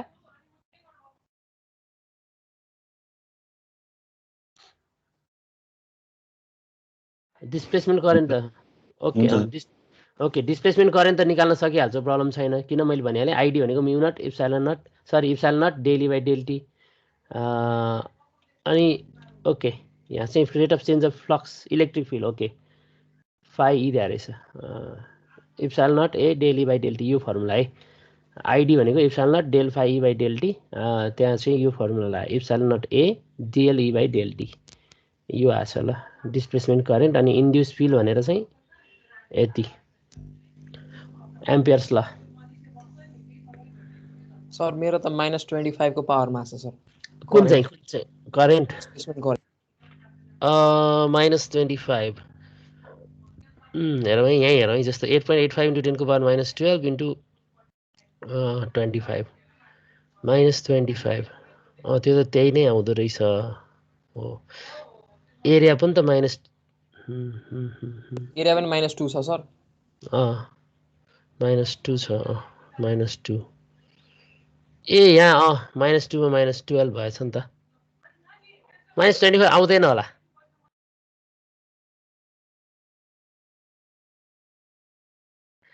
(1.5 × 10⁻12 छ यो 1.5 × 10⁻2 छ भनेपछि यहाँ मिस्टेक भयो होला एउटा थपिन पर्ने भयो 1.5 भनेको 10⁻2 2.25 × 10⁻14 हुने भयो ठिक छ ल यो मिस्टेक हो है यो 0.199 मिस्टेक हो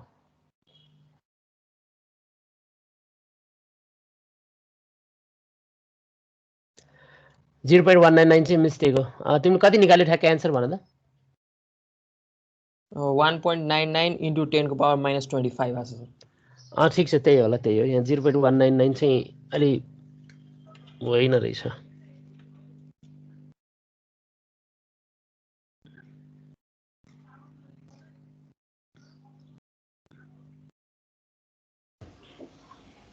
त्यति नै आयो सर कति त्यही उसले भने जस्तै हैन त उसले भने जस्तै ठिक छ त्यही नै है यो मिस्टेक रहेछ यहाँ यो क्याल्कुलेसनमा मिस्टेक भएछ त्यो बेला लेख्दाखेरिमा यहाँनिर -12 भनेर लेखिरहेको छु यो पनि मिस्टेक भयो -12 छ एउटा -2 छ त्यो चाहिँ पछाडि सायद त्यो फोटो खिच्दा मेटियो -26 11 point something × 10⁻26 आउँछ त्यो भनेको त्यो ठिक छ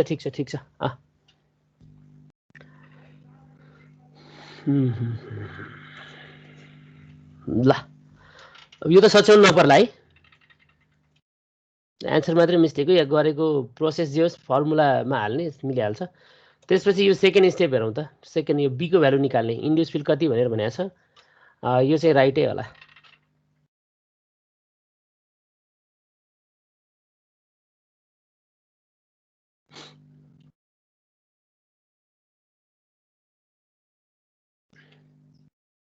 सर त्यसमा नि आइडी हालेछ त्यो नि रङ आछ एन्सर ए हो B = आइडी ठिक छ एन्सर फरक पर्यो त्यसो भए 10 को पावर माइनसमा अलिक बढी नै आयो होला कति आयो कि कम आयो प्लसमा आयो क्या हो -31 छ सर ए हुन्छ ल हुन्छ ल यसमा चाहिँ मिलाउनु पर्यो त्यसपछि दुईटैमा यसको चाहिँ भ्यालु है प्रोसेसमा मिस्टेक रहेछ एकचोटि यहाँ पनि हेरिहालौँ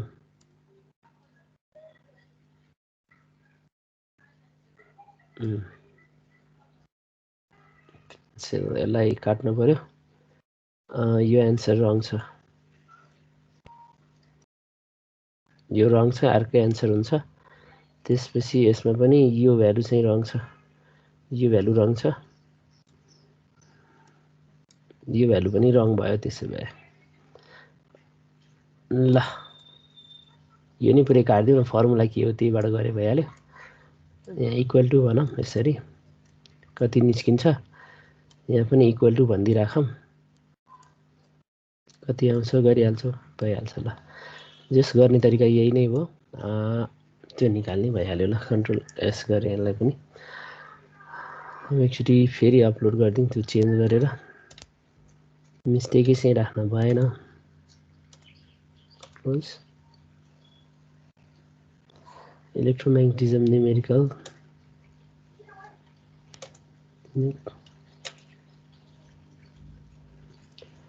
upload files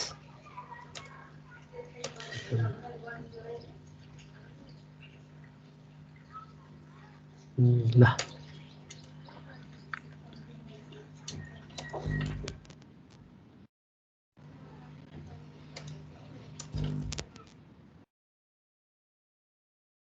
ओके ल भयो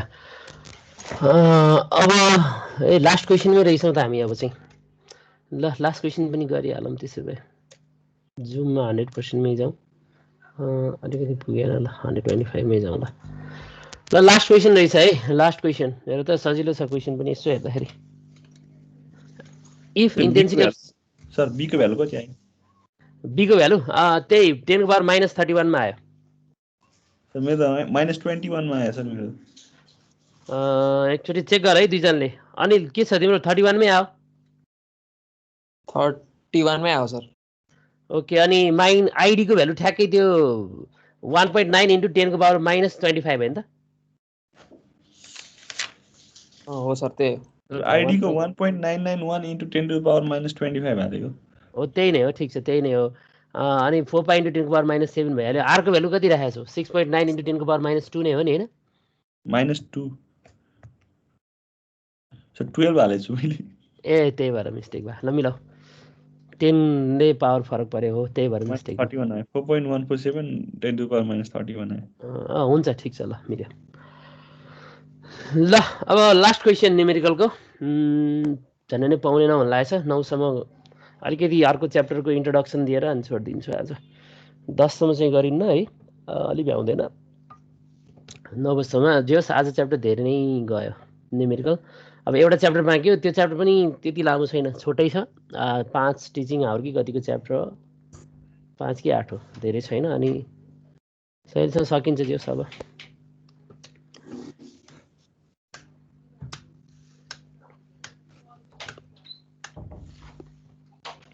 अब रेडिएसन प्रेसर निकाल भनेर रहेछ इन्टेन्सिटी दिएको छ सबभन्दा सजिलो क्वेसन रेडिएसन प्रेसर भनेको intensity per unit speed of light यो त आफैले गर भनेर छोड्याए पनि हुने रहेछ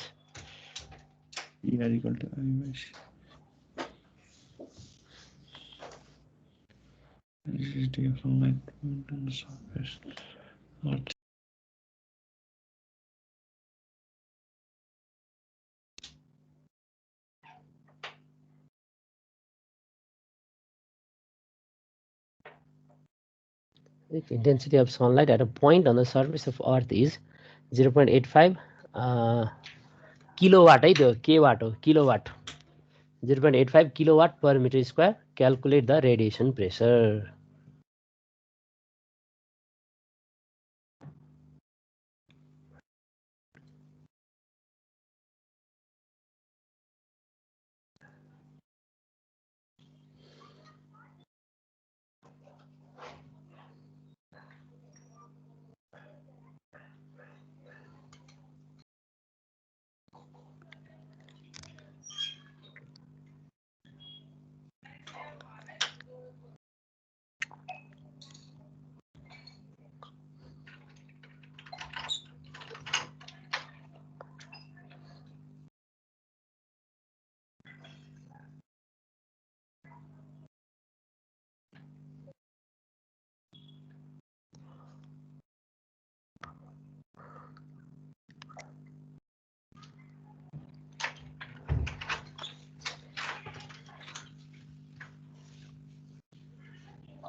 निकालो आन्सर।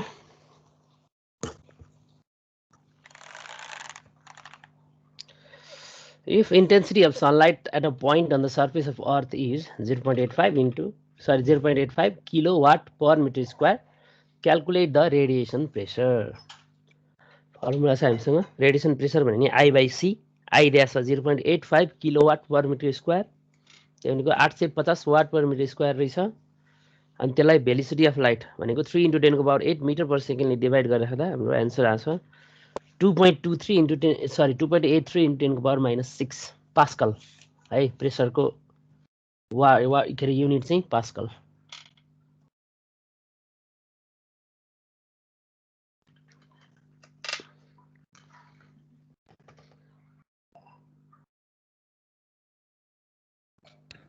भयो सर। ओके ल न्युमेरिकल पनि सक्यो। यो एउटा सिग्निफिकेन्स हेरौँ है, सर हेरौँ। Physical significance of Maxwell equation भनेको छ। चारवटा म्याक्सवेल इक्वेसन हामीले हिजो चारवटा भनेको थियौँ अस्ति, del dot E, del dot B, del cross E, del cross B भनेर। अनि रिलेसन याद छ कि छैन? डेल डट ई भन्यो भने rho by epsilon not, del dot B भन्यो भने 0, अनि डेल क्रस ई भन्यो भने minus del B by del T. त्यसपछि डेल क्रस ई के अरे डेल क्रस बी भन्यो भने फाइनल्ली त्यसमा चाहिँ म्यु nought J plus mu nought epsilon not del E by del T भनेर, यही mu nought J plus mu nought epsilon not del E by del T भनेर। यो चारवटा इक्वेसन छ।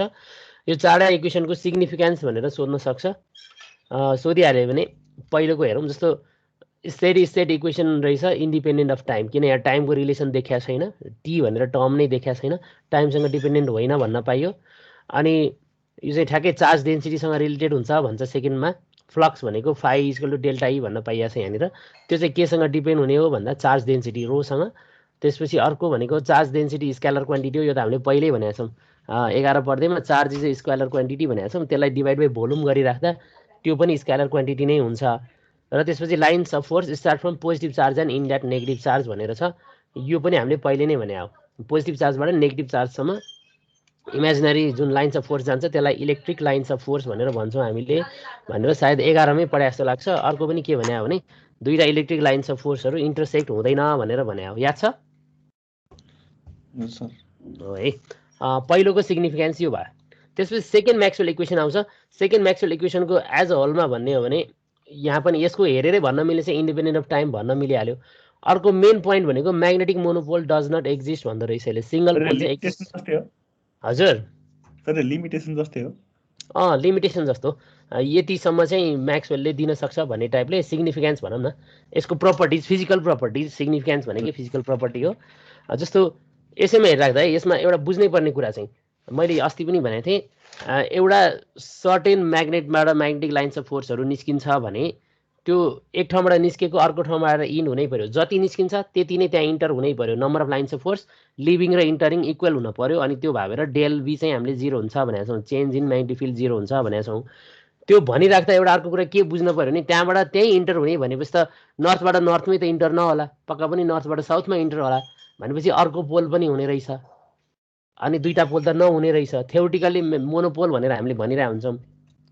हुन त 11-12मा खासै म्याग्नेटको बारेमा पढाइ भयो जस्तो लाग्दैन, त्यहाँनिर फर्मुला मात्रै युज गर्यो होला म्याग्नेटिक मोमेन्टहरू निकाल्ने। नत्र त्यहाँ चाहिँ म्याग्नेटको युनिपोल म्याग्नेटिक मोमेन्ट भनेको के हो त्यसको डेफिनेसनहरू, म्याग्नेटिक फोर्स भनेको के हो त्यसको डेफिनेसनहरू लेखाए भए चाहिँ आउँथ्यो होला। हामीले चाहिँ के बुझ्नु पर्यो भनेदेखि एउटा म्याग्नेट छ भने त्यसमा एकतिरबाट निस्केर अर्कोतिरबाट इन्टर गर्नलाई चाहिँ के हुनु पर्यो, निस्केकोमा एउटा पोल छ भने इन्टर गर्नेमा अर्को पोल हुनु पर्यो, अपोजिट पोल हुनु पर्यो।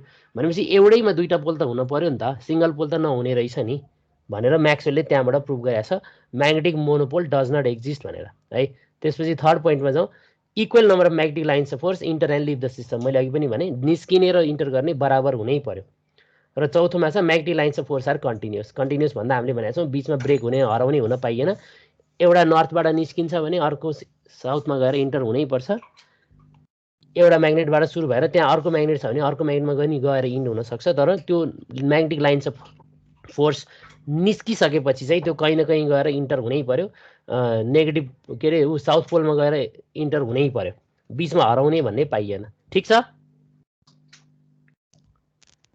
हजुर सर। ओके ल थर्ड म्याक्सवेलमा जाउँ। अब थर्ड म्याक्सवेलले के गर्छ, यो चाहिँ टाइम डिपेन्डेन्ट रहेछ। डेल टी भन्ने बित्तिकै टाइम डिपेन्डेन्ट भनेर आयो। अब यसले के गर्छ अर्को इलेक्ट्रिक फिल्ड र म्याग्नेटिक फिल्डको रिलेसन दिन्छ gave relation between electric field vector and magnetic field vector त्यसपछि यो केसँग रिलेटेड हो भन्दा हामीले थर्ड म्याक्सवेल त फ्याराडेज ल अफ इलेक्ट्रोम्याग्नेटिक इन्डक्सनबाट ल्याएको थियौँ भन्दा based upon Faraday's law of electromagnetic induction भनेर यति चाहिँ यसको फिजिकल प्रोपर्टिज अथवा सिग्निफिकेन्स भनेर रहेछ थर्ड म्याक्सवेल इक्वेसनको यसै गरी फोर्थमा जान्छौँ भने फोर्थ त एम्पियरको मोडिफिकेसन हो टाइम डिपेन्डेन्ट छ यो यसले पनि म्याग्नेटिक फिल्ड र इलेक्ट्रिक फिल्डको रिलेसन दिन्छ विथ रिलेसन टु के त करेन्ट डेन्सिटी पनि करेन्ट डेन्सिटीलाई पनि जोडेर दिन्छ यसले रिलेसन र यसले चाहिँ एम्पियरको स्टेटमेन्टलाई मोडिफाई गरे हो किन एम्पियरले चाहिँ हामीले भनेको थियौँ एउटा दुईटा चार्ज प्लेटको बिचमा म्याग्नेटिक फिल्ड चेक गरिराख्दा डिटेक्ट भएको छ म्याग्नेटिक फिल्ड देखिया छ तर एम्पियरले त्यसलाई डिस्क्राइब गर्न सकेको छैन हो त्यहाँनिर अनि म्याक्सवेल अगाडि सरेर यस्तो कारणले चाहिँ एउटा डिस्प्लेसमेन्ट करेन्ट हुन्छ भन्ने टर्मको कारणले चाहिँ त्यहाँ म्याग्नेटिक फिल्ड प्रोड्युस भइरहेछ भनेको छ म्याक्सवेलले अनि त्यही डिस्प्लेसमेन्ट करेन्टको टर्मलाई बुझाउनलाई उसले पछाडि एउटा टर्म थपिदिएको छ mu naught epsilon naught delta E by del T भनेर यति चाहिँ म्याक्सवेलको फोर्थ इक्वेसनको सिग्निफिकेन्स अब यो कहिलेकाहीँ के हुन्छ तिमीलाई म्याक्सवेलको फर्स्ट इक्वेसन गर अथवा सेकेन्ड गर भनेर सोधिरहेको हुनसक्छ अथवा कहिलेकाहीँ म्याक्सवेलको डिफ्रेन्सियल टु इन्टिग्रल गर अनि सिग्निफिकेन्सहरू लेख भनिरहेको हुनसक्छ कहिलेकाहीँ इन्टिग्रल टु डिफ्रेन्सियल गर अनि सिग्निफिकेन्स लेखिरह भनेर भने हुनसक्छ त्यो भएको बेलामा हामीले यसरी गर्छौँ ठिक छ हजुर ओके म अब अर्को एउटा फाइल पनि अपलोड गरिदिइराख्छु है त्यो चाहिँ के फाइल भने खै यहाँ मैले डाउनलोड गरिराखेको थिएँ यो हामीले हिजो गर्दाखेरि इन्टिग्रल टु डिफ्रेन्सियल चाहिँ गरेका छौँ अनि डिफ्रेन्सियल टु इन्टिग्रल चाहिँ मैले त्यसैको अपोजिट जाऊ यसरी उल्टो उल्टो जाऊ भनेको थिएँ याद छ कि छैन त्यो याद हुन्छ भने त ठिक छ याद भएन भने प्रब्लम हुनसक्छ त्यो भएर यहाँनिर छ डिफ्रेन्सियल टु इन्टिग्रल ठ्याक्कै मैले उल्टोबाट पनि गरिदिएको थिएँ योभन्दा मुनिको यो म्याक्सवेल इक्वेसन चाहिँ परेन यहाँ हुन त यहाँ दुइटै तरिकाबाट रहेछ है पहिलोमा के छ यहाँ हेर त यो फर्स्ट पेजमा के छ भन्दा डिफ्रेन्सियल टु इन्टिग्रल छ डिफ्रेन्सियलबाट इन्टिग्रल यो हामीले गरेका छैनौँ यहाँ डिफ्रेन्सियल इक्वेसन लियो फाइनल इक्वेसन त्यहाँबाट इन्टिग्रल फर्ममा लगाएको छ यो अर्को यो पेजबाट तल चाहिँ के छ भन्दा इन्टिग्रल टु डिफ्रेन्सियल छ बेसबाट स्टार्ट भएर मैले भनेको थिएँ नि बेसबाट स्टार्ट भएर यो फर्ममा आइसकेपछि यहाँबाट डिफ्रेन्सियलमा कसरी लगाएको छ भनेर छ त्यो डिफ्रेन्सियल टु इन्टिग्रल हिजोकै के अरे इन्टिग्रल टु डिफ्रेन्सियल हिजोकै गर्दा भइहाल्छ यो डिफ्रेन्सियल टु इन्टिग्रल चाहिँ म अहिले अपलोड गरिदिइरहेको छु यो पछाडिको पेज चाहिँ नराख्दा पनि हुन्छ जस्तो लाग्यो यो पेज चाहिँ मैले हटाएँ है त अर्गनाइज डिलिट ओके यस यो पनि डिलिट गरौँ ओके यस ल यही चारवटाको के छ हाम्रो भन्दा differential to integral to differential हिजै भइसकेको छ त्यसैमा झुकिन्छ भनेर डिफ्रेन्सियल टु इन्टिग्रल पनि मैले गरेको छु यो चाहिँ म अहिले अपलोड गरिदिइहाल्छु फाइल सेभ एज गरौँ डेस्कटपमा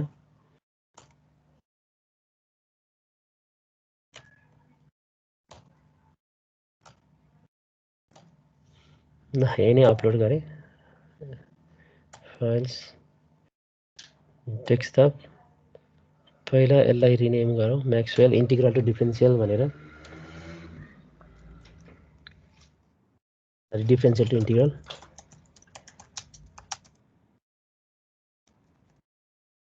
ल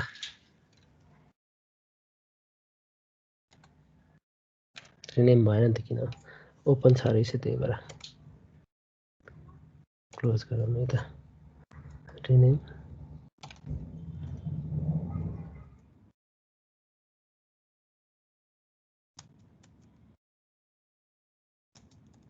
इन्टिग्रल फर्म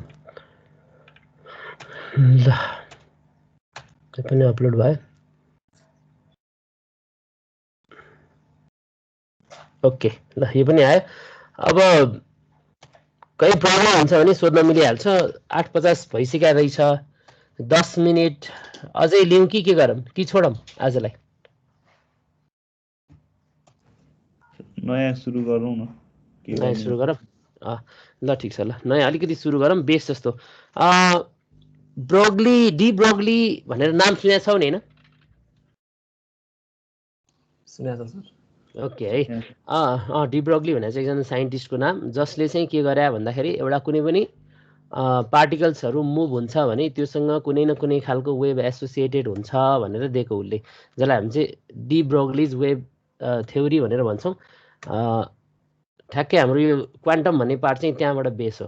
अब सुरुमा क्वान्टम भन्ने चाहिँ कस्तो थियो भने एकजना साइन्टिस्ट श्रोडिन्जरले प्रपोज गरे हो।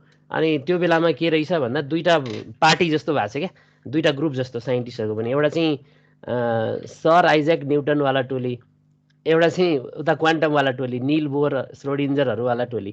अनि यिनीहरूको बिचमा पुरै क्ल्यास भएको छ त्यो बेलामा। आइज्याक न्युटनहरूले चाहिँ के भनेको छ भन्दा त्यही क्लासिकल मेकानिक्सलाई नै फोकस गरिरहेछ। उनीहरूले चाहिँ क्लासिकल मेकानिक्सले नै सबै कुरा डिफाइन गर्न सक्छ भनिरहेछ, हेभेनली बडिजको सम्म हामीले गर्न सक्छौँ भन्ने हिसाबले उनीहरूले दिइरहेछ। तर उनीहरूले एकदम त्यो माइन्युट कुराहरू, इलेक्ट्रोनहरू, त्योभन्दा बेसिक कुराहरूसम्म जान सकेका थिएन। अनि त्यही बेलामा जब इलेक्ट्रोनको डिस्कभरी भयो त्यसपछि अनि श्रोडिन्जर, निल बोर यिनीहरूले चाहिँ क्वान्टमको फिल्डतिर काम गरिरहेछ। अनि सुरुमा त श्रोडिन्जरलाई बौला सौला भनेर उडाउने पनि भयो हो, पागल भनेर संज्ञा पनि दिया हो। त्यसपछि जब निल बोरहरू अगाडि सरेर आयो अनि उनीहरूले डिस्क्राइब गर्दै गएपछि त्यसपछि बल्ल अनि क्वान्टम मेकानिक्स चाहिँ एक्सेप्टेड भयो क्या। त्योभन्दा अगाडिसम्म चाहिँ थिएन। एकचोटि एउटा खै कति बेलाको कन्फरेन्समा हो, पुरै दुईवटा ग्रुपको झगडै परेको छ अरे हातालाल साइन्टिस्टहरूको। हामीलाई सरले हामीले क्वान्टम पढ्दाखेरि देखाउनुहुन्थ्यो।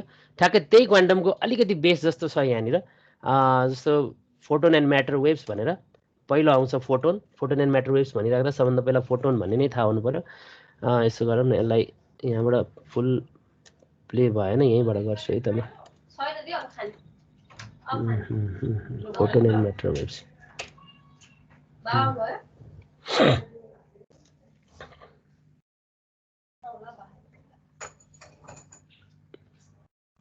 ल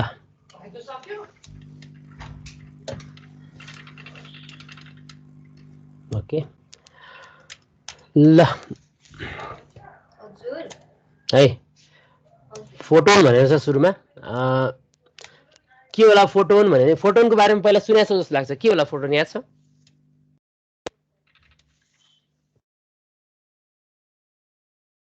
लाइटलाई के भन्छौँ हामीले? लाइट भनेको प्याकेट अफ एनर्जी भन्छ नि हैन?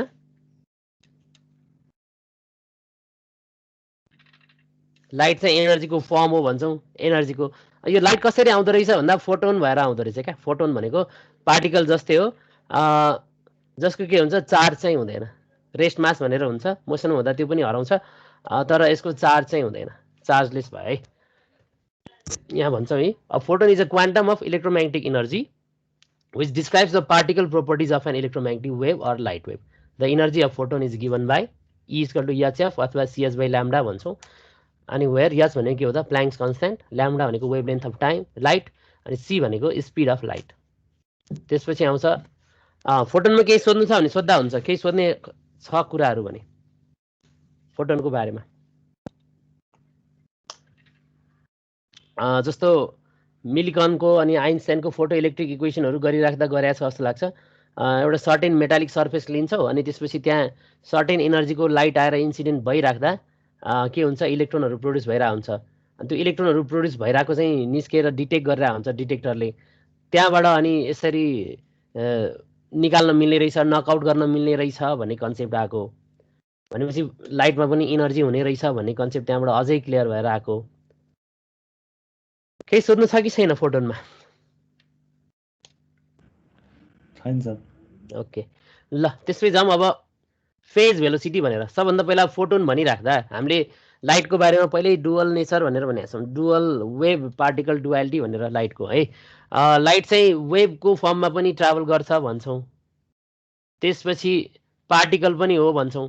अब सुरुमा त यो प्रब्लमै थियो, क्लियर नै थिएन किन पार्टिकल पनि वेभ पनि कसरी हुनसक्छ भन्ने आएको थियो। जब डी ब्रोग्ली आयो, डी ब्रोग्लीले के भने कुनै पनि एउटा पार्टिकल मुभ हुँदा उसले चाहिँ सर्टेन वेभ लिएर हिँड्छ, वेभ क्यारी गरेर हिँड्छ, जसको वेभलेन्थ चाहिँ उसले डिस्क्राइब गरेको छ। उसले त्यो भनेपछि बल्ल अब चाहिँ वेभ पार्टिकल डुअलिटीले अलिकति उ पाएको क्या, डी ब्रोग्लीले नै दिएको जे होस् वेभ पार्टिकल डुअलिटी भनेर। त्योभन्दा अगाडि चाहिँ फोटोन भनेको पार्टिकल भनेर मानिन्थ्यो, वेभ भनेर खासै मानिन्नथ्यो। त्यसपछि अब वेभ भनिराख्दाखेरि वेभ चाहिँ मोसनमा हिँड्छ भने त्यहाँनिर केही न केही भेलोसिटिजहरू हुन्छ होला, फ्रिक्वेन्सीहरू हुन्छ होला। जस्तै यसरी मानौँ एउटा वेभ छ, एउटा वेभ सिंगल वेभ भनौँ न एकछिनलाई, यो सिंगल वेभ हिँडिरहेको छ भने यो कुन स्पिडमा हिँड्छ भन्दाखेरिमा अब यहाँ त 2-3 वटा कुरा हुनसक्छ। जस्तो एउटा चाहिँ भाइब्रेसनको स्पिड हुनसक्छ, तलमाथि कसरी भाइब्रेट गइरहेछ। अनि त्यसपछि अर्को चाहिँ के हुनसक्छ, यतातिर प्रोपागेट हुने भेलोसिटी हुनसक्छ। दुईवटा भेलोसिटी हुनसक्ने भयो, dy/dx र dy/dt भन्छौँ हामीले। एउटा यो भेलोसिटी, एउटा चाहिँ यो भेलोसिटी हो, यो भाइब्रेट हुने भेलोसिटी एउटा, र एउटा चाहिँ यतापट्टि मुभ हुने भेलोसिटी। अब यो यतापट्टि जुन सिंगल वेभ मुभ भइरहेछ, कुन भेलोसिटीले मुभ भइरहेछ त्यसलाई चाहिँ हामीले के भन्छौँ भन्दा फेज भेलोसिटी भनेर भन्छौँ है। पखाए ओके, फेज भेलोसिटी भनेको the velocity of propagation of single wave in a medium is known as phase velocity denoted by VP भनेको छौँ। अनि कसरी गिभन हुँदो रहेछ भन्दा ω/k। अब यो ओमेगा भनेको हामीलाई थाहा छ, यसमा तिमीले एकचोटि फर्मुला आइसक्यो होला, v = f ल्याम्डा भनेर, त्यही फर्मुला हो है ठ्याक्कै। कसरी आउँछ त्यो मात्रै देखाउनु खोजे। ω/k हुन्छ, ओमेगा भनेको 2πf अनि k भनेको 2π/λ हो, त्यो राख्छौ भने चाहिँ अनि भिपी भनेको के हुन्छ भन्दा f ल्याम्डा हुन्छ। ठ्याक्कै गरी हेर त, हो कि होइन?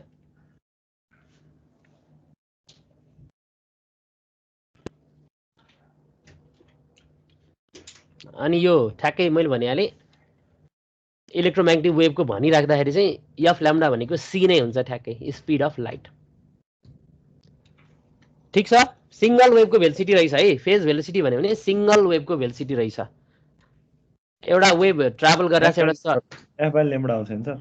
हजुर, f ल्याम्डा आउँछ। हो, f ल्याम्डा आउँछ। त्यो गरिसकेको छ जस्तो लाग्छ उता अगाडि एसएचएम मा, सिम्पल हार्मोनिक मोसनमा गरे सर। ओके, ल ठिक छ। अब फेज भेलोसिटी पछि जान्छौँ ग्रुप भेलोसिटी भनेर। ग्रुप भेलोसिटी है, अब त्यही अहिलेकै कन्सेप्टमा क्या। सुरुमा के छ, सिंगल वेभ मुभ भइरहेछ यसरी, सिंगल वेभ एउटा मिडियममा। ठिक छ, यसको आफ्नो भेलोसिटीलाई हामीले के भन्यौँ, फेज भेलोसिटी भन्यौँ, भिपी भन्यौँ, भिपी भनेर। तर अब हुनसक्छ त्यही मिडियममा मल्टिपल वेभ्सहरू गइरहेछ, मल्टिपल वेभ्स थोरै स्लाइटली डिफ्रेन्ट फ्रिक्वेन्सी अथवा स्लाइटली डिफ्रेन्टली एम्प्लिट्युडहरू भएको गइरहेछ भने अब के हुनसक्छ, यिनीहरू त सुपर इम्पोज हुन्छ नि त, कम्बाइन हुन्छ नि त। हो, यो कम्बाइन भएर एउटा ग्रुप वेभ जस्तो बनिरहेको हुन्छ, कम्बाइन्ड वेभ जस्तो। यो कम्बाइन्ड वेभको भेलोसिटी भन्यो भने चाहिँ ग्रुप भेलोसिटी भनेर भन्छौँ हामीले यसरी। When number of waves of slightly different फ्रिक्वेन्सिज and wavelength propagate through a medium they super impose with each other, they superimpose with each other and form a resultant wave or group wave हो। एउटा group wave जस्तो बनिरहेछ, group wave जस्तो बनिरहेछ हो। त्यो group वेभको combined velocity भनेर चाहिँ के रहेछ, the propagation of group wave is known as group velocity. अब यसलाई चाहिँ अलिकति फरक छ फर्मुला, dω/dk भन्छ, dω/dk। अब यो ओमेगा भनेको फर्मुलामा हालेर जानुपर्ने भयो, यसको फर्मुला चाहिँ यही हो ठ्याक्कै, dω/dk भनेर। सानो वेभ भेलोसिटी के अरे जुन एङ्गुलर भेलोसिटी छ डिभाइड बाई त्यही वेभ नम्बर, तर डी भनेर डिफ्रेन्सिएसन गरेर जानु पर्यो, एकदम सानोमा डिफ्रेन्समा हेर्नु पर्यो। ठिक छ, वेभ भेलोसिटी पनि थाहा भयो।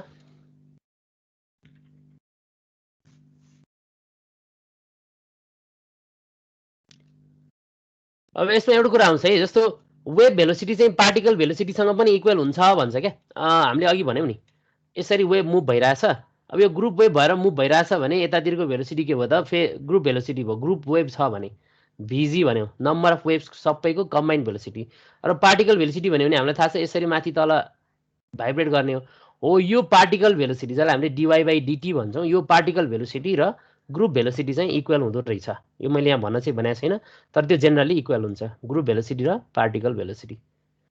ठिक छ है।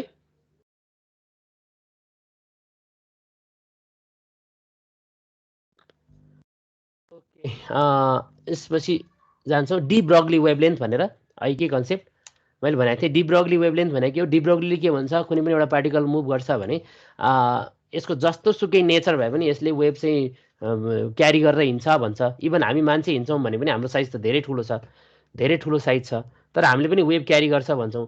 अनि साइजसँग चाहिँ इन्भर्सली प्रोपोर्सनल हुन्छ क्या वेभको वेभलेन्थ चाहिँ। जस्तो वेभ देखिने कि नदेखिने भन्ने कन्सेप्ट आउँछ।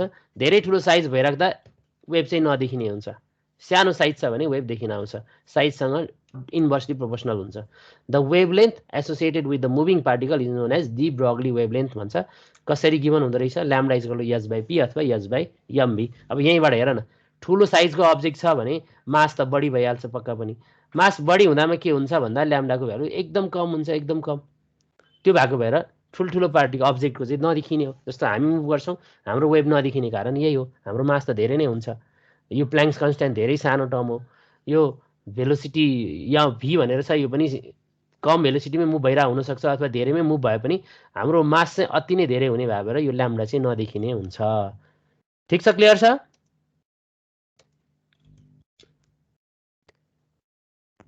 ओके, यसपछि पी इक्वल टु एमबी भनेको मोमेन्टम रहेछ बडीको, when body of mass M moving with velocity V है।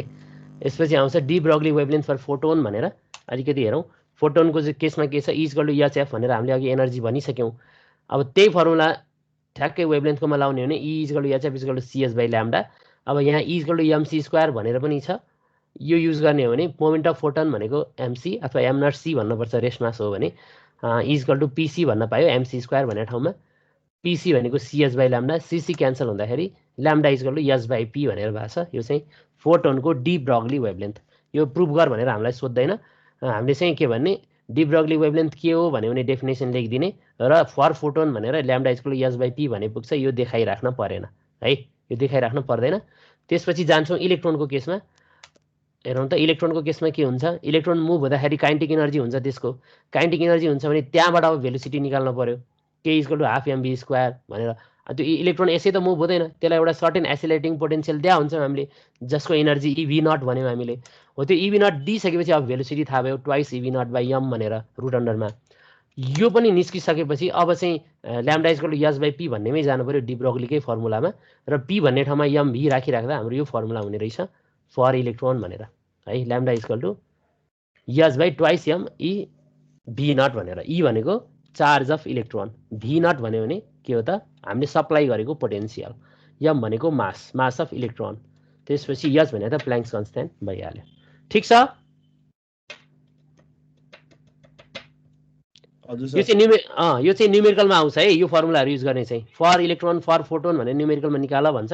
अब यसपछि आउँछ श्रोडिन्जर वेभ इक्वेसन भनेर। यो चाहिँ अलि लामै छ, 9 बजिसक्यो।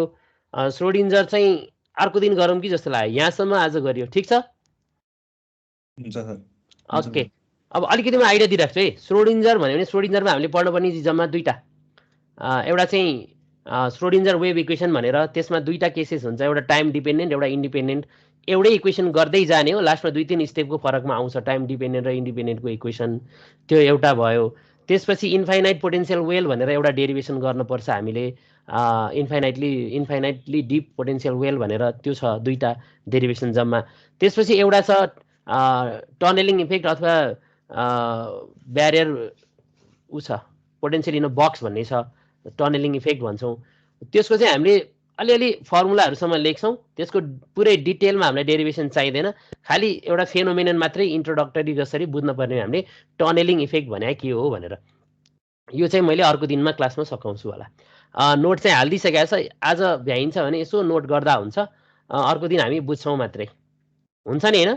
अर्को दिन भनेको भोलि नै होला, अर्को दिन भने ल भोलि नै रहेछ। आज यस्तो सर हेर नि त, नलेखे पनि एटलिस्ट सर हेर। यो श्रोडिन्जरको कुराहरू चाहिँ अलिअलि बुझ्न गाह्रो हुन्छ क्या, जस्तो यो साई भनिरहेछ, यो भोलि म डिटेलमै भनेपछि बुझौँला, नभए यो साई भन्ने इक्वेसनै झुकिने हुनसक्छ। भोलि अलिकति यसको बारेमा डिस्क्राइब गरौँला हामीले। ल आजलाई यतिसम्म गरौँ है त। ओके सर, ल ओके, ठिक छ, bye bye everyone, take care, have a nice day है त। Okay sir, good day. Okay.